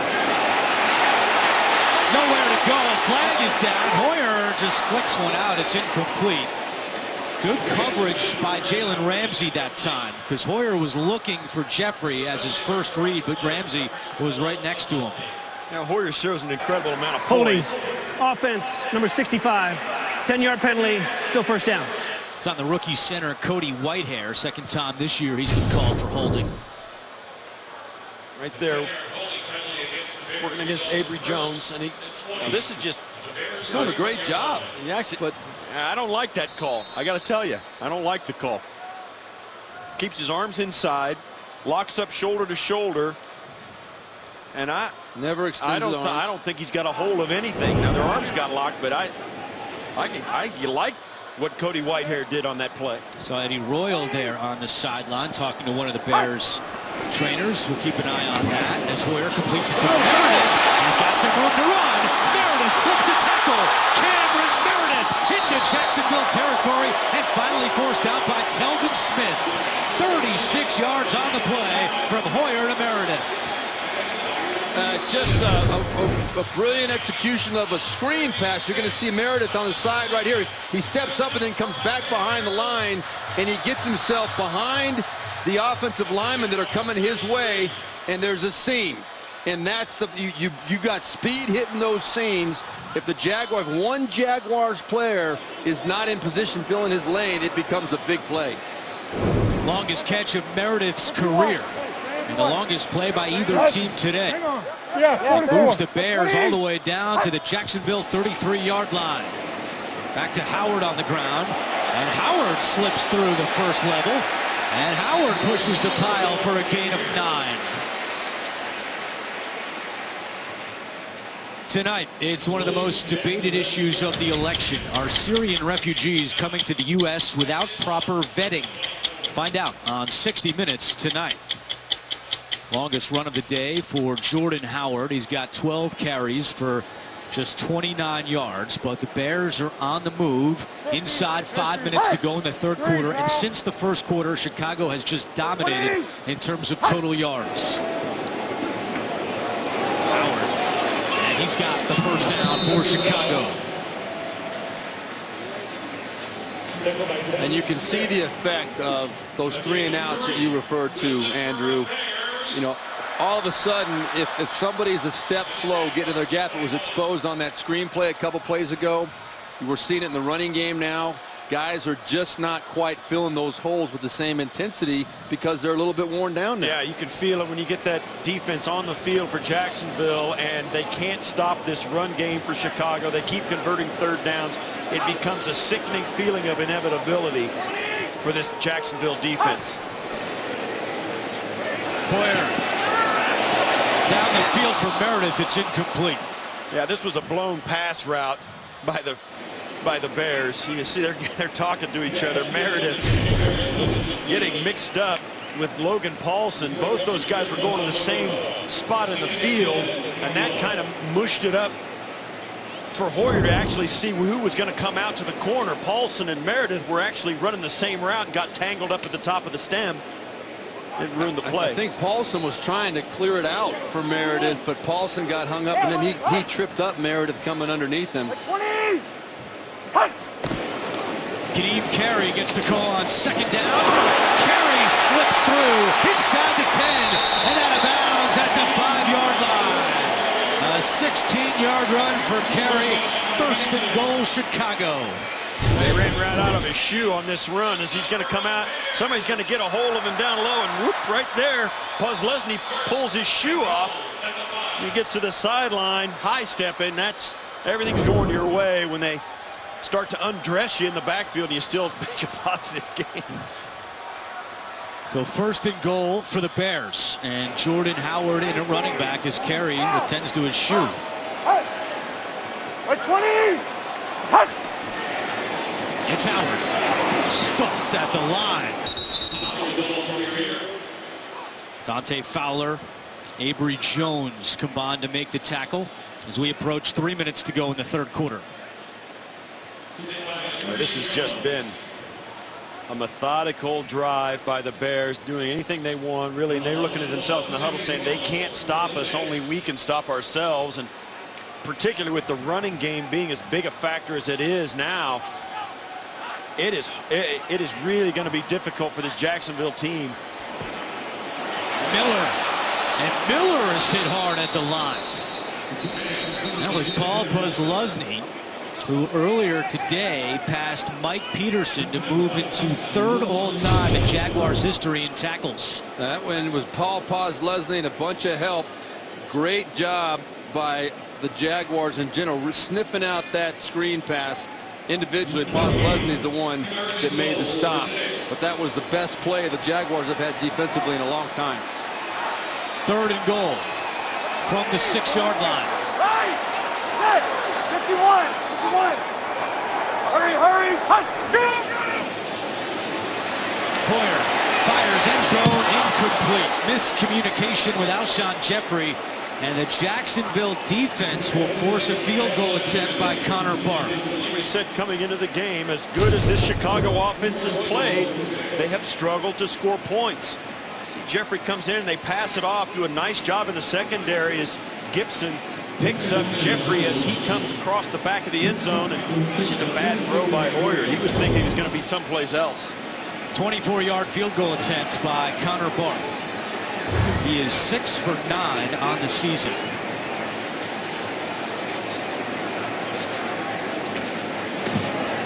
And Barth's kick is good, but as poorly as Jacksonville has played today, it's still a 2-score game, 13-0 in favor of the Bears. Tomorrow, it's a night full of laughs, starting with all new episodes of TV's #1 comedy, The Big Bang Theory, followed by TV's #1 new comedy, Kevin Can Wait. And then don't miss a new Two Broke Girls and the season premiere of The Odd Couple, only CBS. Good crowd here at Soldier Field. The first game of a doubleheader for many Chicago fans who root for both the Bears and the Cubs. Game 2 between the Cubs and Dodgers coming up later tonight from Wrigley Field after the dramatic win by the Cubs in the opener last night. Miguel Montero with a grand slam in the 8th inning to lead the Cubs to victory. Marquise Lee back deep to await the kick from Barth. It's a good kick. And a touchback. Jacksonville will take it at the 25-yard line. Jaguars had 111 yards of offense, Steve Berline. How did they get this offense going here late third quarter? You know, they're having opportunities. They've missed the opportunities they've had so far in this second half. And I truly believe it's a matter of just converting a couple of third downs or making a couple of plays in first and second down, getting the chains moving, having something positive happen. They're getting opportunities to get the ball to people up the field, but they have not been converting at all. Just 27 yards on their last 19 plays. Bortles gets it to Hearns. He's got some room to run. First down and more for Allen Hearns, out of bounds in Chicago territory.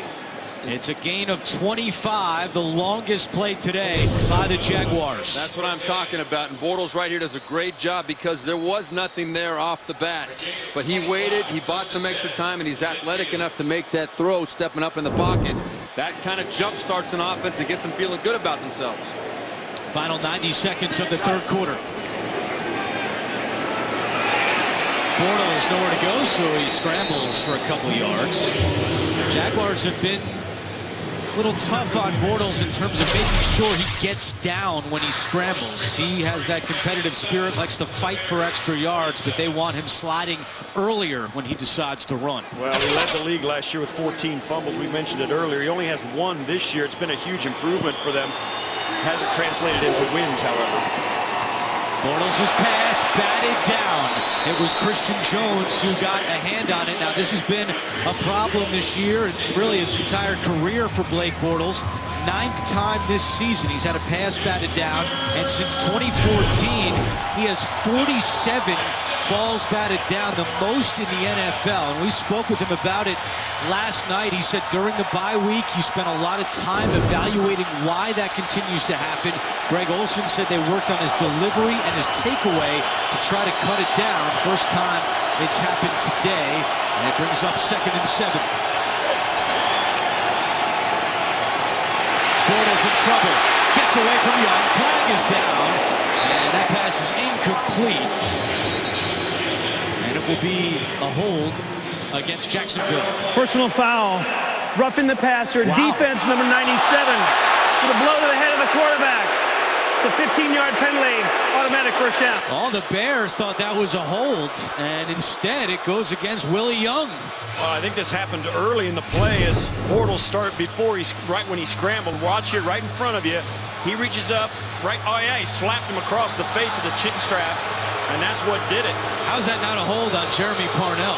Well, you could have called Parnell for sure, but the referee saw the hand to the face of Bortles initially. That's what drew his attention.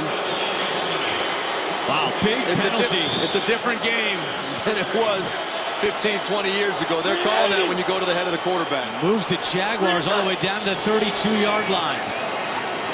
Bortles was looking deep, throws to a wide open Hearns. He's got it inside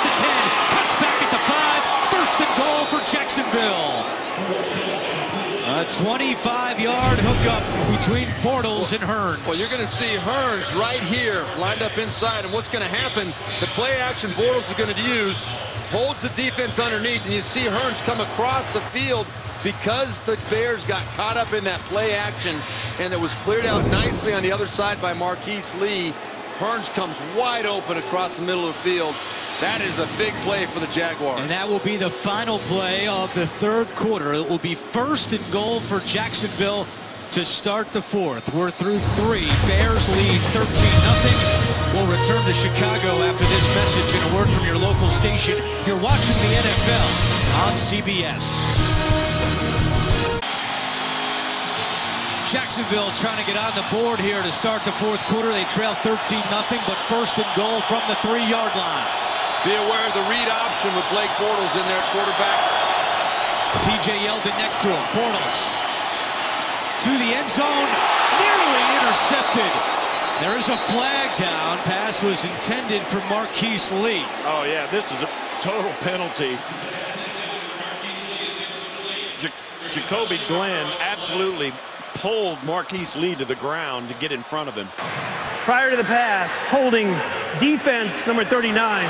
Comes half the distance to the goal line. First down, Jacksonville. Right up here. Watch, he's going to see, he just grabs him and pulls himself in front of him.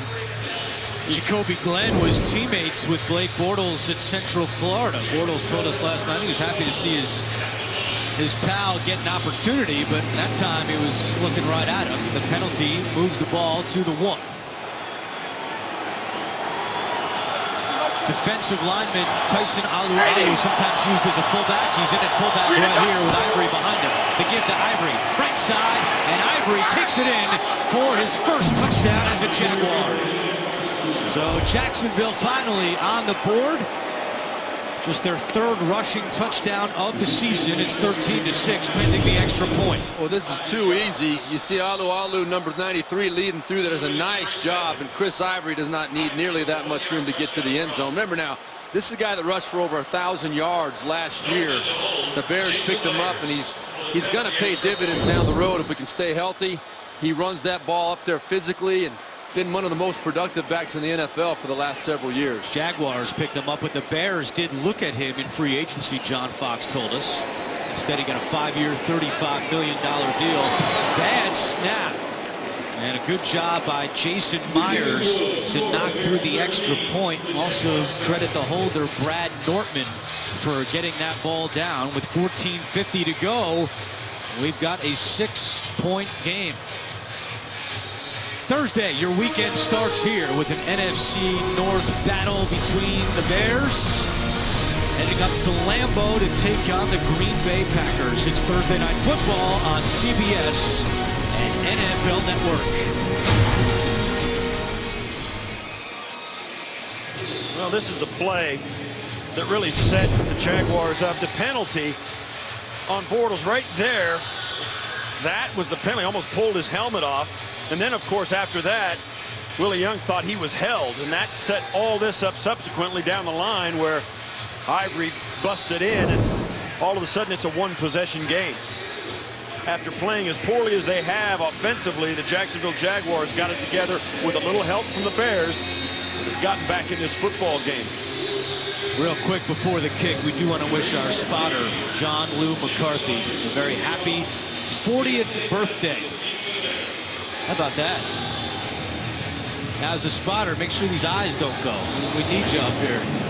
Deontay Thompson back deep, and Chicago will start at the 25-yard line.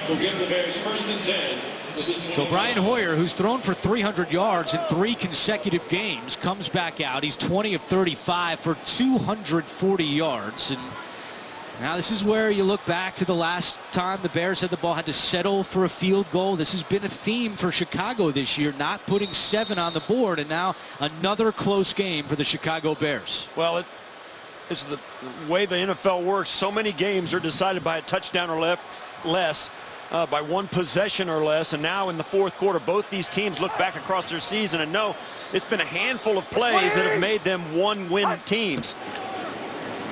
Hoyer on play action. High pass caught by Miller. Cuts back.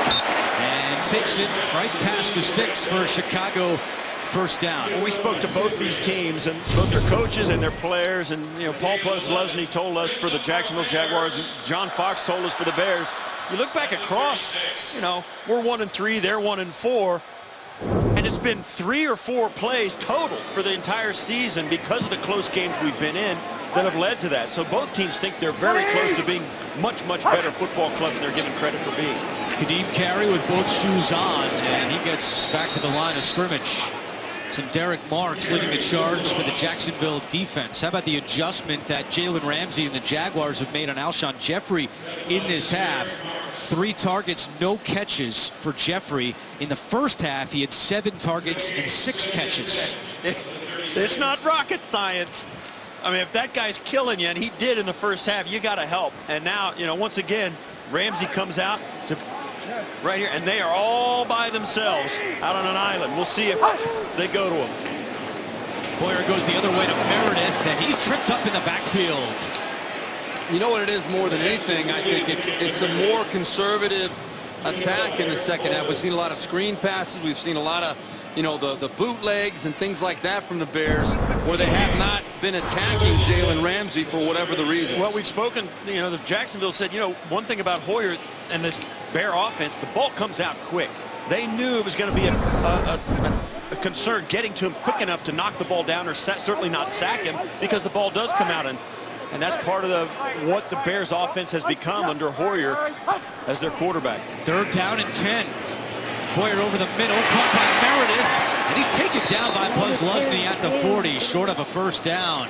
Yeah, Bears have now failed to convert their last 5 third downs. Yeah, how energized does the Jacksonville defense look after their offense got a touchdown? Exactly completely right. Completely different attitude. It's contagious. Yeah. You have that kind of success, you realize that all of a sudden the other phase is showing life. Now you got to step up and do your job. Paul Posluszny, he's going to get that defense ready to play. They know they're 1 score down. Marquise Lee calls for a fair catch at the 16-yard line with 12:15 to go. Jaguars going back on offense, down by 6. 12:15 to go, 4th quarter. Jacksonville trails 13-7 against the Chicago Bears. Both teams looking for their 2nd win of the year. Bortles will start out of the shotgun. Ball at the 16-yard line. Empty backfield for Bortles. Pump fakes. And now dumps it down to Hearns, who's smacked down by Amos after a gain of 3. Well, good job by Blake Bortles not trying to force this football up the field. They were trying to get the double move up the field to Allen Robinson. I think he should have come off it a little bit quicker because the coverage was obviously not going to let Allen Robinson get up over the top. 4 catches, 63 yards for Allen Hearns. Bortles steps up, chase from behind, lost the football, loose ball, and the Bears say they have it. Willie Young forced the fumble, and it's Chicago football. Well, we said coming in to today, Blake Bortles played turnover free last week, and he's only been able to do it 7 times in his career. He led the league in fumbles last year at 14. He only had 1 coming into today, and Willie Young comes up from behind. Bortles being careless with the football. You got to get 2 hands on it and hold it into your body, even when you're running away from people, because guys like Willie Young can catch you. It was 2nd down. You got to protect the football. Tuck it and run. He had room to run in front of him. He's trying to direct traffic there. This is the NFL. You cannot carry that ball loosely. You're 100% right. You've got to have, there's got to be something inside your mind that says, hey, somebody's coming at some point. I got to tuck it and run, or I got to get rid of this football. 2nd fumble this year by Bortles. Willie Young gets credit for a sack. That's his 2nd. It was Akeem Hicks who recovered the fumble. Here's Bellamy looking for some room on the right side, and Posluszny takes him down just short of the 20-yard line. Turnovers continue to plague Blake Bortles, a consistent theme throughout his young career. Well, you can see the play action. Paul Posluszny and Telvin Smith read it. You get out there, but because of the sideways move, still just picking your spot, spreading the defense out with the misdirection gives you room enough to get an 8-yard play on first down, handing it off to a wide receiver. 9 turnovers for Bortles this season. Who's on? Okay. Like 20! Bears trying to capitalize. It's 2nd and 3. Boyer on the move. Completes it to Miller. Gets away from Talvin Smith and picks up a first down. So Derek Marks caught up with him. But a big pickup by the former Jaguar, Zach Miller. Well, and with nice play by Hoyer. Safe throw to Zach Miller. He's athletic enough to make people miss, as he shows right here. But back to that turnover from Bortles. I mean, number one, where the turnover took place, it's already giving them a field goal minimum, which makes it a 2-score ball game. That comes into the equation, too. You got to know where you are on the field as well. Howard already with 1 rushing touchdown today. And he gets just inside the 10 with 10 minutes to go in the 4th quarter. Now this game with that turnover, and it's almost, you get tired of hearing it. Turnovers are really the biggest statistic in football outside of the score, and and I get it. Blake Bortles does turn it over a lot, and one of the things, I was speaking to one of the executives for Jacksonville, you kind of don't want to coach it out of him because he does have that ability. It's not, and in that case he was careless with the football, no doubt about it, but so many times he has a belief that he's going to try and make a play, and it's hard to coach a guy out of the habit of trying to make a play. And in that case, that was just carelessness with the football. 2nd and 7. Sent Derek Marks coming with pressure. Hoyer eludes it on the run, fires it complete. It'll be 3rd and 7. And as Steve Berline pointed out, even a field goal would make it a 2-score game, but Bears are tired of settling for field goals on offense. Well, if it means they settle for a win, I'm sure they're going to be just as happy, particularly at this point of the game with a half a quarter to go against an offense that they have bottled up pretty well. Even this field goal would be a real gift for the Bears. Bears have failed on their last 5 third downs. Hoyer is sacked. Yannick Ngakoue with his 4th sack of the season. First sack today by the Jacksonville defense, and out comes the kicker, Connor Barth. Well, at the top of your screen there, Ngakoue, number 91, you see he gets in there and finishes it off. Extremely productive, this 3rd-round draft choice out of Maryland. Got a great motor, great athletic ability, and I know Gus Bradley really believes they got a big-time contributor for many years to come in him. So here's Barth, a 32-yard field goal attempt. And that kick is good.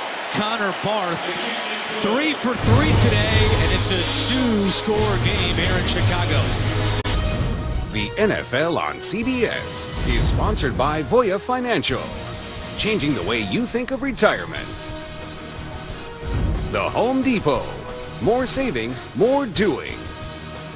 And by Honda Civic Coupe, be the one they didn't see coming.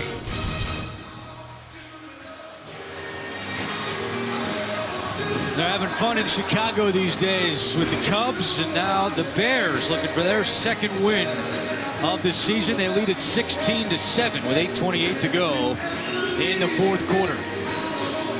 Steve Tasker and Steve Berline, our entire NFL on CBS crew. I'm Andrew Catalan. Bears trying to win their 2nd straight game at home for the first time since the 2014 season. It'll be Barth kicking away to Marquise Lee. And he will take a knee. Jaguars 1st and 10 from the 25 when we return. Coming up on the Subway postgame show, join JB, Tony, Bart, Boomer, Coach Cower, all the latest NFL scores and highlights all coming up on the Subway postgame show. Jaguars down by 9, 1st and 10 from their own 25-yard line.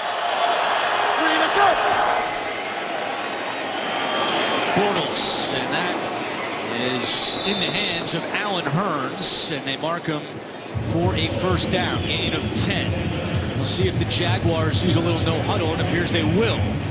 All 3 timeouts as we approach 8 minutes to go. It's Ivory next to Bortles, who's in the shotgun. Dumps it down to Ivory, and he's tackled at the 37-yard line by Jarrell Freeman. Only 3 receivers had caught a pass for Jacksonville until this catch by Ivory. Look at that, he kind of throws that off his back foot, whips it right around the pass rush. You know, even on the batted ball he had earlier, he threw it right into the face mask, so he's got to make sure of these throws more than ever. Bortles screen to Ivory. Runs right into Linder. And now a flag comes in. Freeman makes another tackle. Let's see what the penalty is. But the Jacksonville tight ends, Julius Thomas, Mercedes Lewis, without a catch today. Personal foul, grabbing the face mask. Defense number 59. 15-yard penalty from the end of the run. First down, Jacksonville. It's on Danny Trevathan. You see the cast he's wearing on his right hand because of a torn ligament in his right thumb. Well, it's the face mask is up here on the offensive lineman that was blocking him.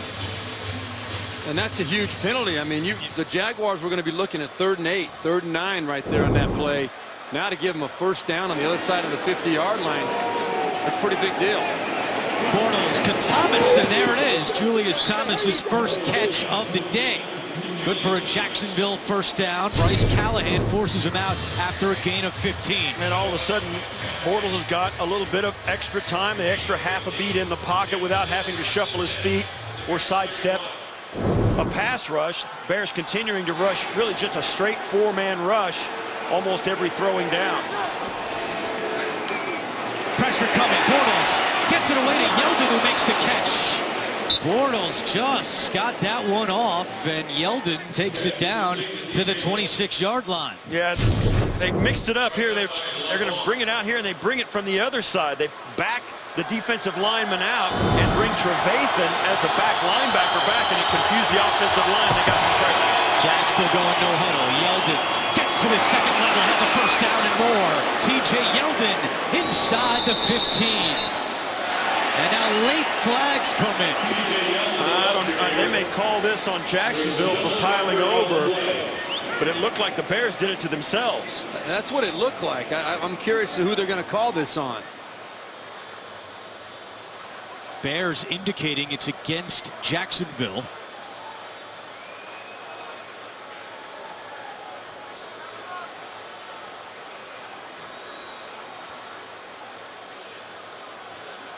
Jaguars average the most penalties in the NFL with more than 10 per game.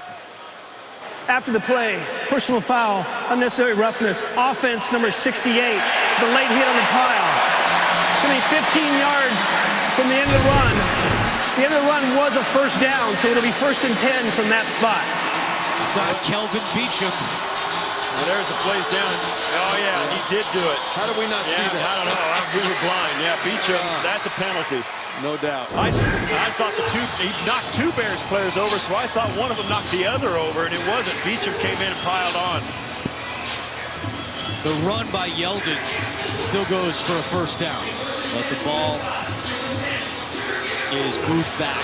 Yeah, they lose because of the penalty. They lose 15 yards, which those are the things that, Gus Bradley, you got a team that's averaging over 10 penalties a game, most in the league. You don't need that right there. On this drive, Blake Bortles 5 of 5 for 34 yards. Bortles to Marquise Lee inside the 20, and Lee has another Jacksonville first down. I've seen this a lot in Blake Bortles' career. He excels in the 2-minute offense. He just looks so comfortable, and we spoke with him last night, and he said he's at his best when he's playing free, when he doesn't have to worry about different assignments. If he can just go out there and chuck it, that's what he likes. That's what he's doing in the 2-minute drill, moving Jacksonville right down the field. Right back to Marquise Lee, who's wrapped up by Callahan. You see it a lot with young quarterbacks. So many college offenses that are prolific and get guys into the NFL are the ones that are spread out, fast-paced, and they get a lot of reps doing it. And they come to the NFL, it takes a lot of the decision-making out of it for them, and they can, just like you said, freewheel it, and they're just more productive and feel more comfortable playing that way. 7 for 7 on this drive. Playing time for Bortles, and now just throws this one away. Keep in mind, if Jacksonville doesn't convert here on 3rd down, a field goal is just fine. They've got to score twice anyway, so protection and not turning it over should be a big key for Bortles here on 3rd and 5. And even as he broke out of contain that one, Bortles did, he still was carrying the football, running with it like it was a loaf of bread, and didn't tuck it away. And you think, that's part of the thing. You got to put both hands on it, even when you're scrambling, even when you feel like you're in open space. That time it didn't cost him, but earlier it really did.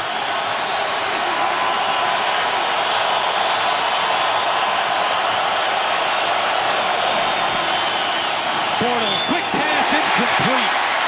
Off the hands of Allen Hurns, and out comes the kicker, Jason Myers. Jacksonville now 2 for 9 on 3rd downs today. Well, this ball was a rocket shot out of Bortles' hands. It was not delivered with a lot of touch, and I think Hurns was surprised with how hard it was thrown. Could he have caught it? Yes, he would have. He could have possibly caught it. I still think it would have been short for the 1st down, but Bortles has got to learn how to put that ball right on his chest with a little bit more touch in that situation. First field goal attempt today for Jason Myers, 2nd-year man out of Marist. This is from 30 yards, and the kick is good. So with 4:59 to go in the 4th quarter, we've got a 1-score game in Chicago. The NFL on CBS is sponsored by Verizon.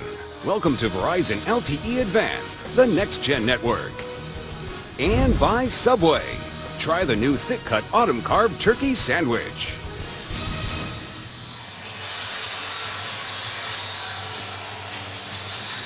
.459 to go, 4th quarter. Jaguars coming off the field goal. Trail 16-10. Myers will kick it away to Deontay Thompson. Both teams with all 3 timeouts remaining. Jacksonville has limited Chicago to 140 yards of offense in the 2nd half. Thompson will let this one go, and it's a touchback. Next Sunday, the NFL on CBS does double time with a great matchup between Tom Brady and the Patriots and Big Ben and the Steelers. Check your local listings, and it all begins with JB, Boomer, Tony, Coach, and Bart on the NFL Today. Yeah, it'll be interesting, Andrew. We heard earlier that Big Ben actually left the game with an injury possibly, so his status for next week may be up in the air. That's a big blow to Pittsburgh. Let us just throw a bucket of water on that tease you just threw out there for that game. Well, it's be interesting to watch. Big Ben may show up. You never know. 1st down and 10 for the Bears. It's carried at running back. And carried, dragging the Mukamara over the 30 for a gain of 7.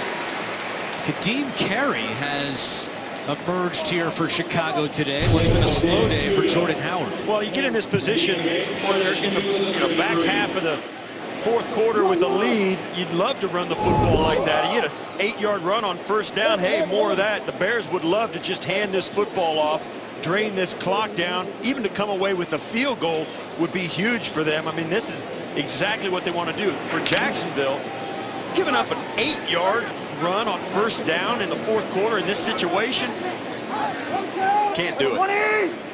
Eddie Royal out with a toe injury. Hoyer nearly dropped that. A busted play, and Telvin Smith brings down Hoyer. You know what? That was a busted play because Hoyer actually bumbled the snap when it came up. But he did the right thing. Just, hey, get down. Don't do anything crazy. That play is lost. He just had a bad snap exchange. John Fox about just lost whatever he had in his belly right there. I guarantee you when he saw that ball not secured into Hoyer's hands, that's the only thing that can happen right now. is a turnover by the Bears. And right there, that was almost disaster. Critical third down for Chicago. It's 3rd and 7. Hey! Set 51. 180. Hoyer with time, incomplete, looking for Miller. Hoyer wanted a flag on the play. He's not going to get it, and the incompletion stops the clock with 3:25 to go, so the Jacksonville defense does its job. They're going to get the ball back with all 3 timeouts. Well, Zach Miller looked open. You see there, he did. He had some separation. Couldn't get loose. Hoyer came in #1 in the NFL in completion percentage at 71%, but today he's 24 of 41 passing. Well, that's a pass that Hoyer should be able to make in his sleep. How accurate he is. That he's going to look at that one and have some problems with it tomorrow. Marquise Lee back deep to return the punt. Calls for a fair catch at the 21 with 3:18 to go. Another close game for the Jaguars, and they've seen this happen a lot. Go back to week 1 against Green Bay, 23 seconds left in the 4th and 1. Allen Hurns could not convert. Then against the Ravens in week 3, Justin Tucker, a 54-yard field goal with about a minute to play. Jaguars lost that one by 2. Here, they've got all 3 timeouts. They trail by 6 with 3:18 to go. And if you're Gus Bradley, you're thinking maybe this just might be the time we finally come back and pull one of these close ones out with the game on the line. Ivory at running back. Bortles pump fakes, now throws, and it's caught by his tight end Thomas. Second catch this quarter for Julius Thomas, and Jacksonville with a first down. Gain of 13. Bortles with plenty of time to stand back there, and as we mentioned in the last drive, this is where he's the most comfortable. Get your offense set, get to the line of scrimmage and make a call, and you'll see here as he steps up in, pump fakes at once. He was trying to get it down the field to Marquise Lee. Couldn't do it. Bortles to Marquise Lee, trying to get away from Freeman. He does. Marquise Lee out of bounds, just shy of midfield. Well, this is great instinct by Marquise Lee. Watch this. He's right here at the bottom of the screen. He comes across the field, and he's going to see a linebacker waiting for him, and he bows it back as the ball's coming and creates an angle for himself. Watch, he catches the ball, and he starts to bow back to the line of scrimmage. He knew that a headache was waiting for him. Great job, instinctive play, big play for the Jaguars.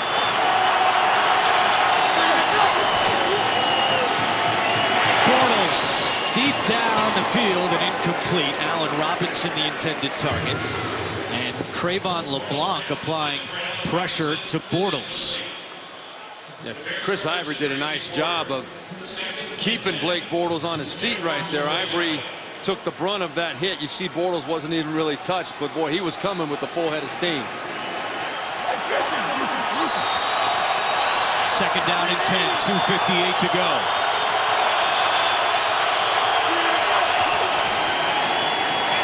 Bortles completes it to Aurelius Ben, gets to his feet, he wasn't touched, at the 10, Ben takes it in, touchdown Jaguars! Aurelius Ben with his first touchdown since 2011 when he was with Tampa Bay, and the Jaguars now an extra point away from taking the lead. Well, Tracy Porter slips on this play. The Bears were coming with an all-out blitz from the backside of Blake Bortles. Aurelius Ben, I think, was expecting to get hit as he caught that ball, but Porter had slipped, and alertly, Ben gets up and takes it in for the touchdown. Wow. Porter, the one thing you can't do when you've got a blitz coming, man-to-man coverage, you cannot let your man catch the ball and run for it. You've got to be in position to make that tackle. Now, the critical extra point. Jason Myers this year is 10 for 10 on extra points, but he did miss 7 last year with the Jaguars. This to give Jacksonville its first lead of the day. And the kick is good. With 2:49 to go, the Jaguars pull in front by 1. Chicago does have all 3 timeouts and the 2-minute warning. And now, for the first time today, Jacksonville's over there on their sideline saying, man, Now I wish this game would get over. Now we scored too quick.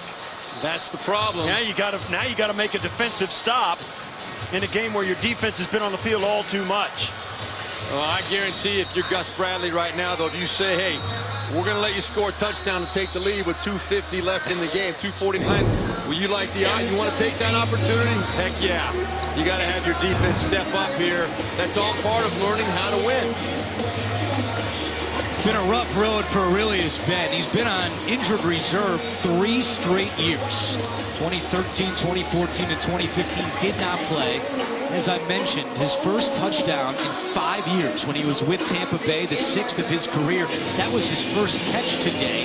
He goes for a 51-yard touchdown. And how about Blake Bortles in this 4th quarter? He's 11 of 14 for 133 yards and a touchdown. Even his offensive coordinator, Greg Olsen, is finally able to smile. And what I like about that is he went with his read. He went to a guy he hadn't thrown the ball to all day, a guy who's not one of his marquee players. He trusted him to make a play, and he did.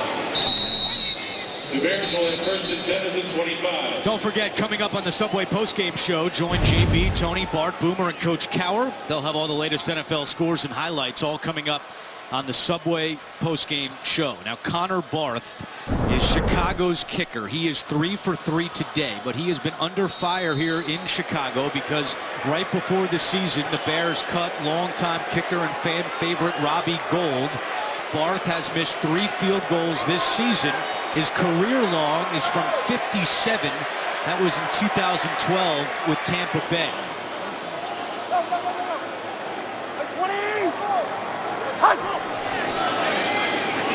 Hoyer starts it in the air to Howard. And a great job by Aaron Colvin to make the tackle. Colvin playing in his first game of the season after he was suspended the first 4 for violating the NFL's policy on performance-enhancing drugs.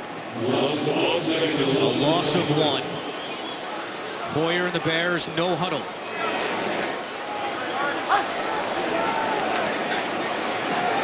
Hoyer to Meredith. He's got the 30.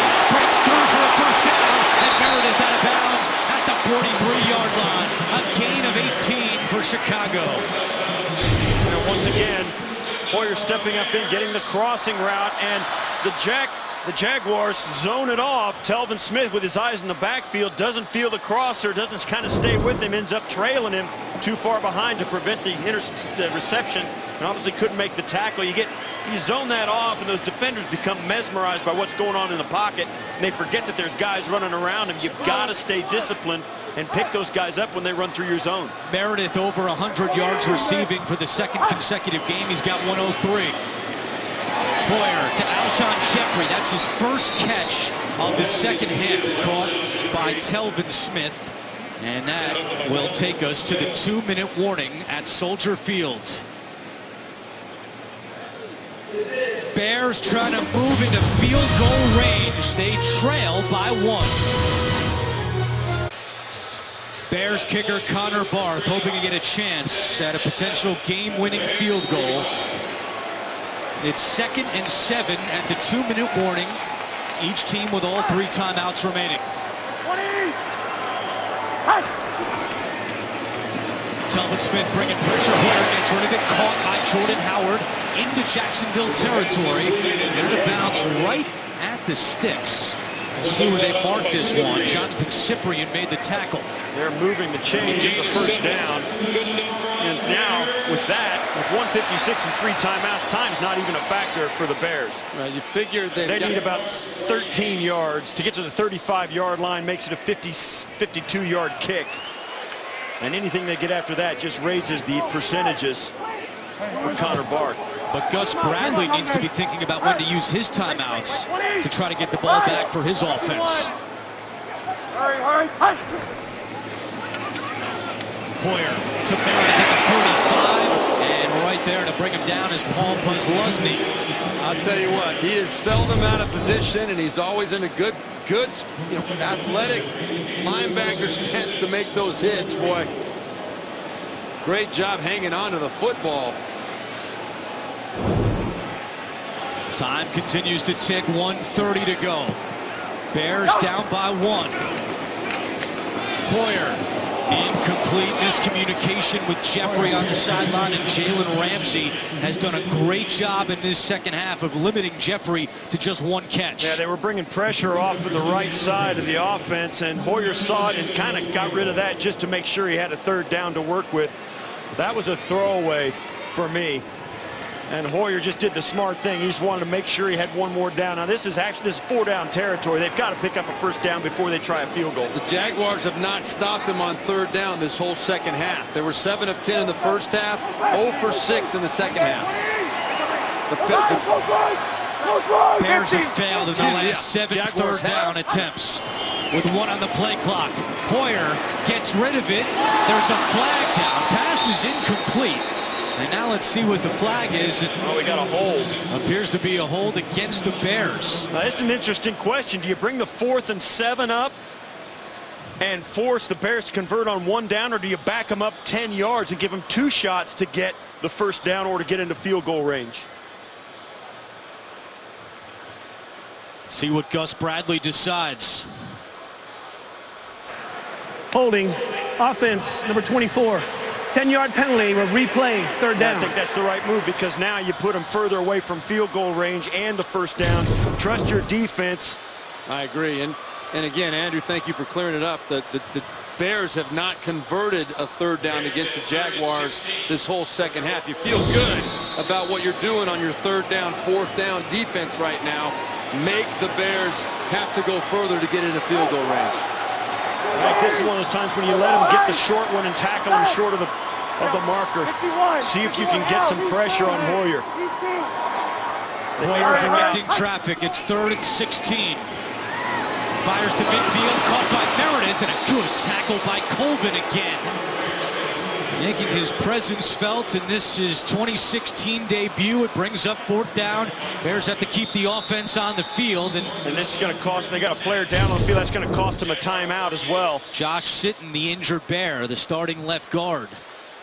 But a great tackle right there by Colvin. I mean, if he misses that tackle, it very easily could have been a conversion. You see there's no one else in there that's going to stop Meredith for a couple of steps at least.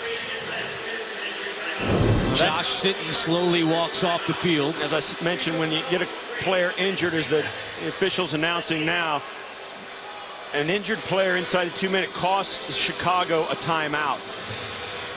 And for obvious reasons, you don't want guys faking injury in order to get the clock stopped when you really need the time on it. The ball is at the Jacksonville 48-yard line. Chicago has to get to the 38 to pick up a first down. It's 4th and 10. This year, the Bears are just 1 for 6 on 4th downs. Empty backfield. Ted Larson goes in at left guard to replace Josh Sitton. Now Howard next to Hoyer. 51, 51, here we go. Now 37. Hey. All right, hush. On 4th down, Hoyer steps up, fires, broken up by Ramsey. Jalen Ramsey's had a huge second half, and he makes the play of the day for Jacksonville. On a day coming in when Alshon Jeffrey and the Bears were taking some criticism because they didn't get the ball to him enough. They gave it to him the entire first half at the expense of Jalen Ramsey. He was shaking his head, throwing his hands in the air as Alshon Jeffrey absolutely abused him in the first half. And when the game on the line, they go back to Jeffrey, and Ramsey he makes the play. He baited Hoyer into that throw and timed it perfectly. What it says a lot to me about this kid is his ability to shake it off, come back, not waver in his confidence. Tremendous way for him to end that ball game. Incredibly disappointing for John Fox and the Chicago Bears. Bears do have timeouts. They could get the ball back with a couple of seconds left. They call timeout here. It stops the clock with 52 seconds to go. And remember, they did lose a timeout because of the injured player there. Critical to Josh Sitton. He had to come off.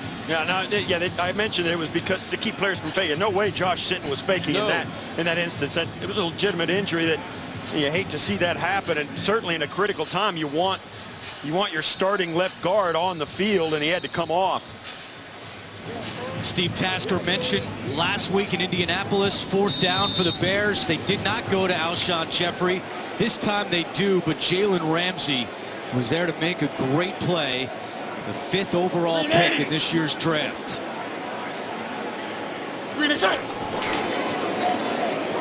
Ivory. And there's the timeout by John Fox. We met with Jalen Ramsey last night, and he is so competitive. His defensive coordinator, Todd Wash, says this guy doesn't like to lose in checkers. And we asked Jalen about it. He said, growing up, he was 4 or 5 years younger than his brother and cousins. And in order to play with them, he had to be competitive. And he said that all the trash he talks, it's to give himself an edge. He knows that if you talk, you've got to back it up. And it gives him a mental advantage to try to pump himself up. So he likes to talk. We saw it with Steve Smith a few weeks ago, and Ramsey gets the last laugh today. Well, it was interesting, too. Blake Bortles, and he got into a discussion at practice. He says, I knock balls away in walkthroughs. So even when they're just standing around, he won't let anybody catch a pass around him. It's just his thing, and it served him well. 3rd down and 7. Bears do not have any timeouts remaining. The Jaguars are throwing the ball, and Bortles will just go down in play to keep the clock moving. And let's give Blake Bortles the credit he deserves today, too. A couple of bad plays, and then the game is going to be over. The fact that he was able to scramble a little bit and kill some time will kill the game. That's what he was doing. But give him credit. He came back after the 2 bad turnovers, and he made some plays down the stretch to give his team a chance to win the ball game. Great for his confidence. Jaguars had lost 17 of their last 18 road games.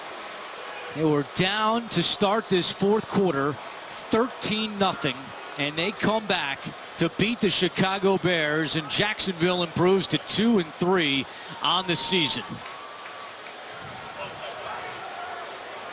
Those two guys had a battle today, Alshon Jeffrey and Jalen Ramsey.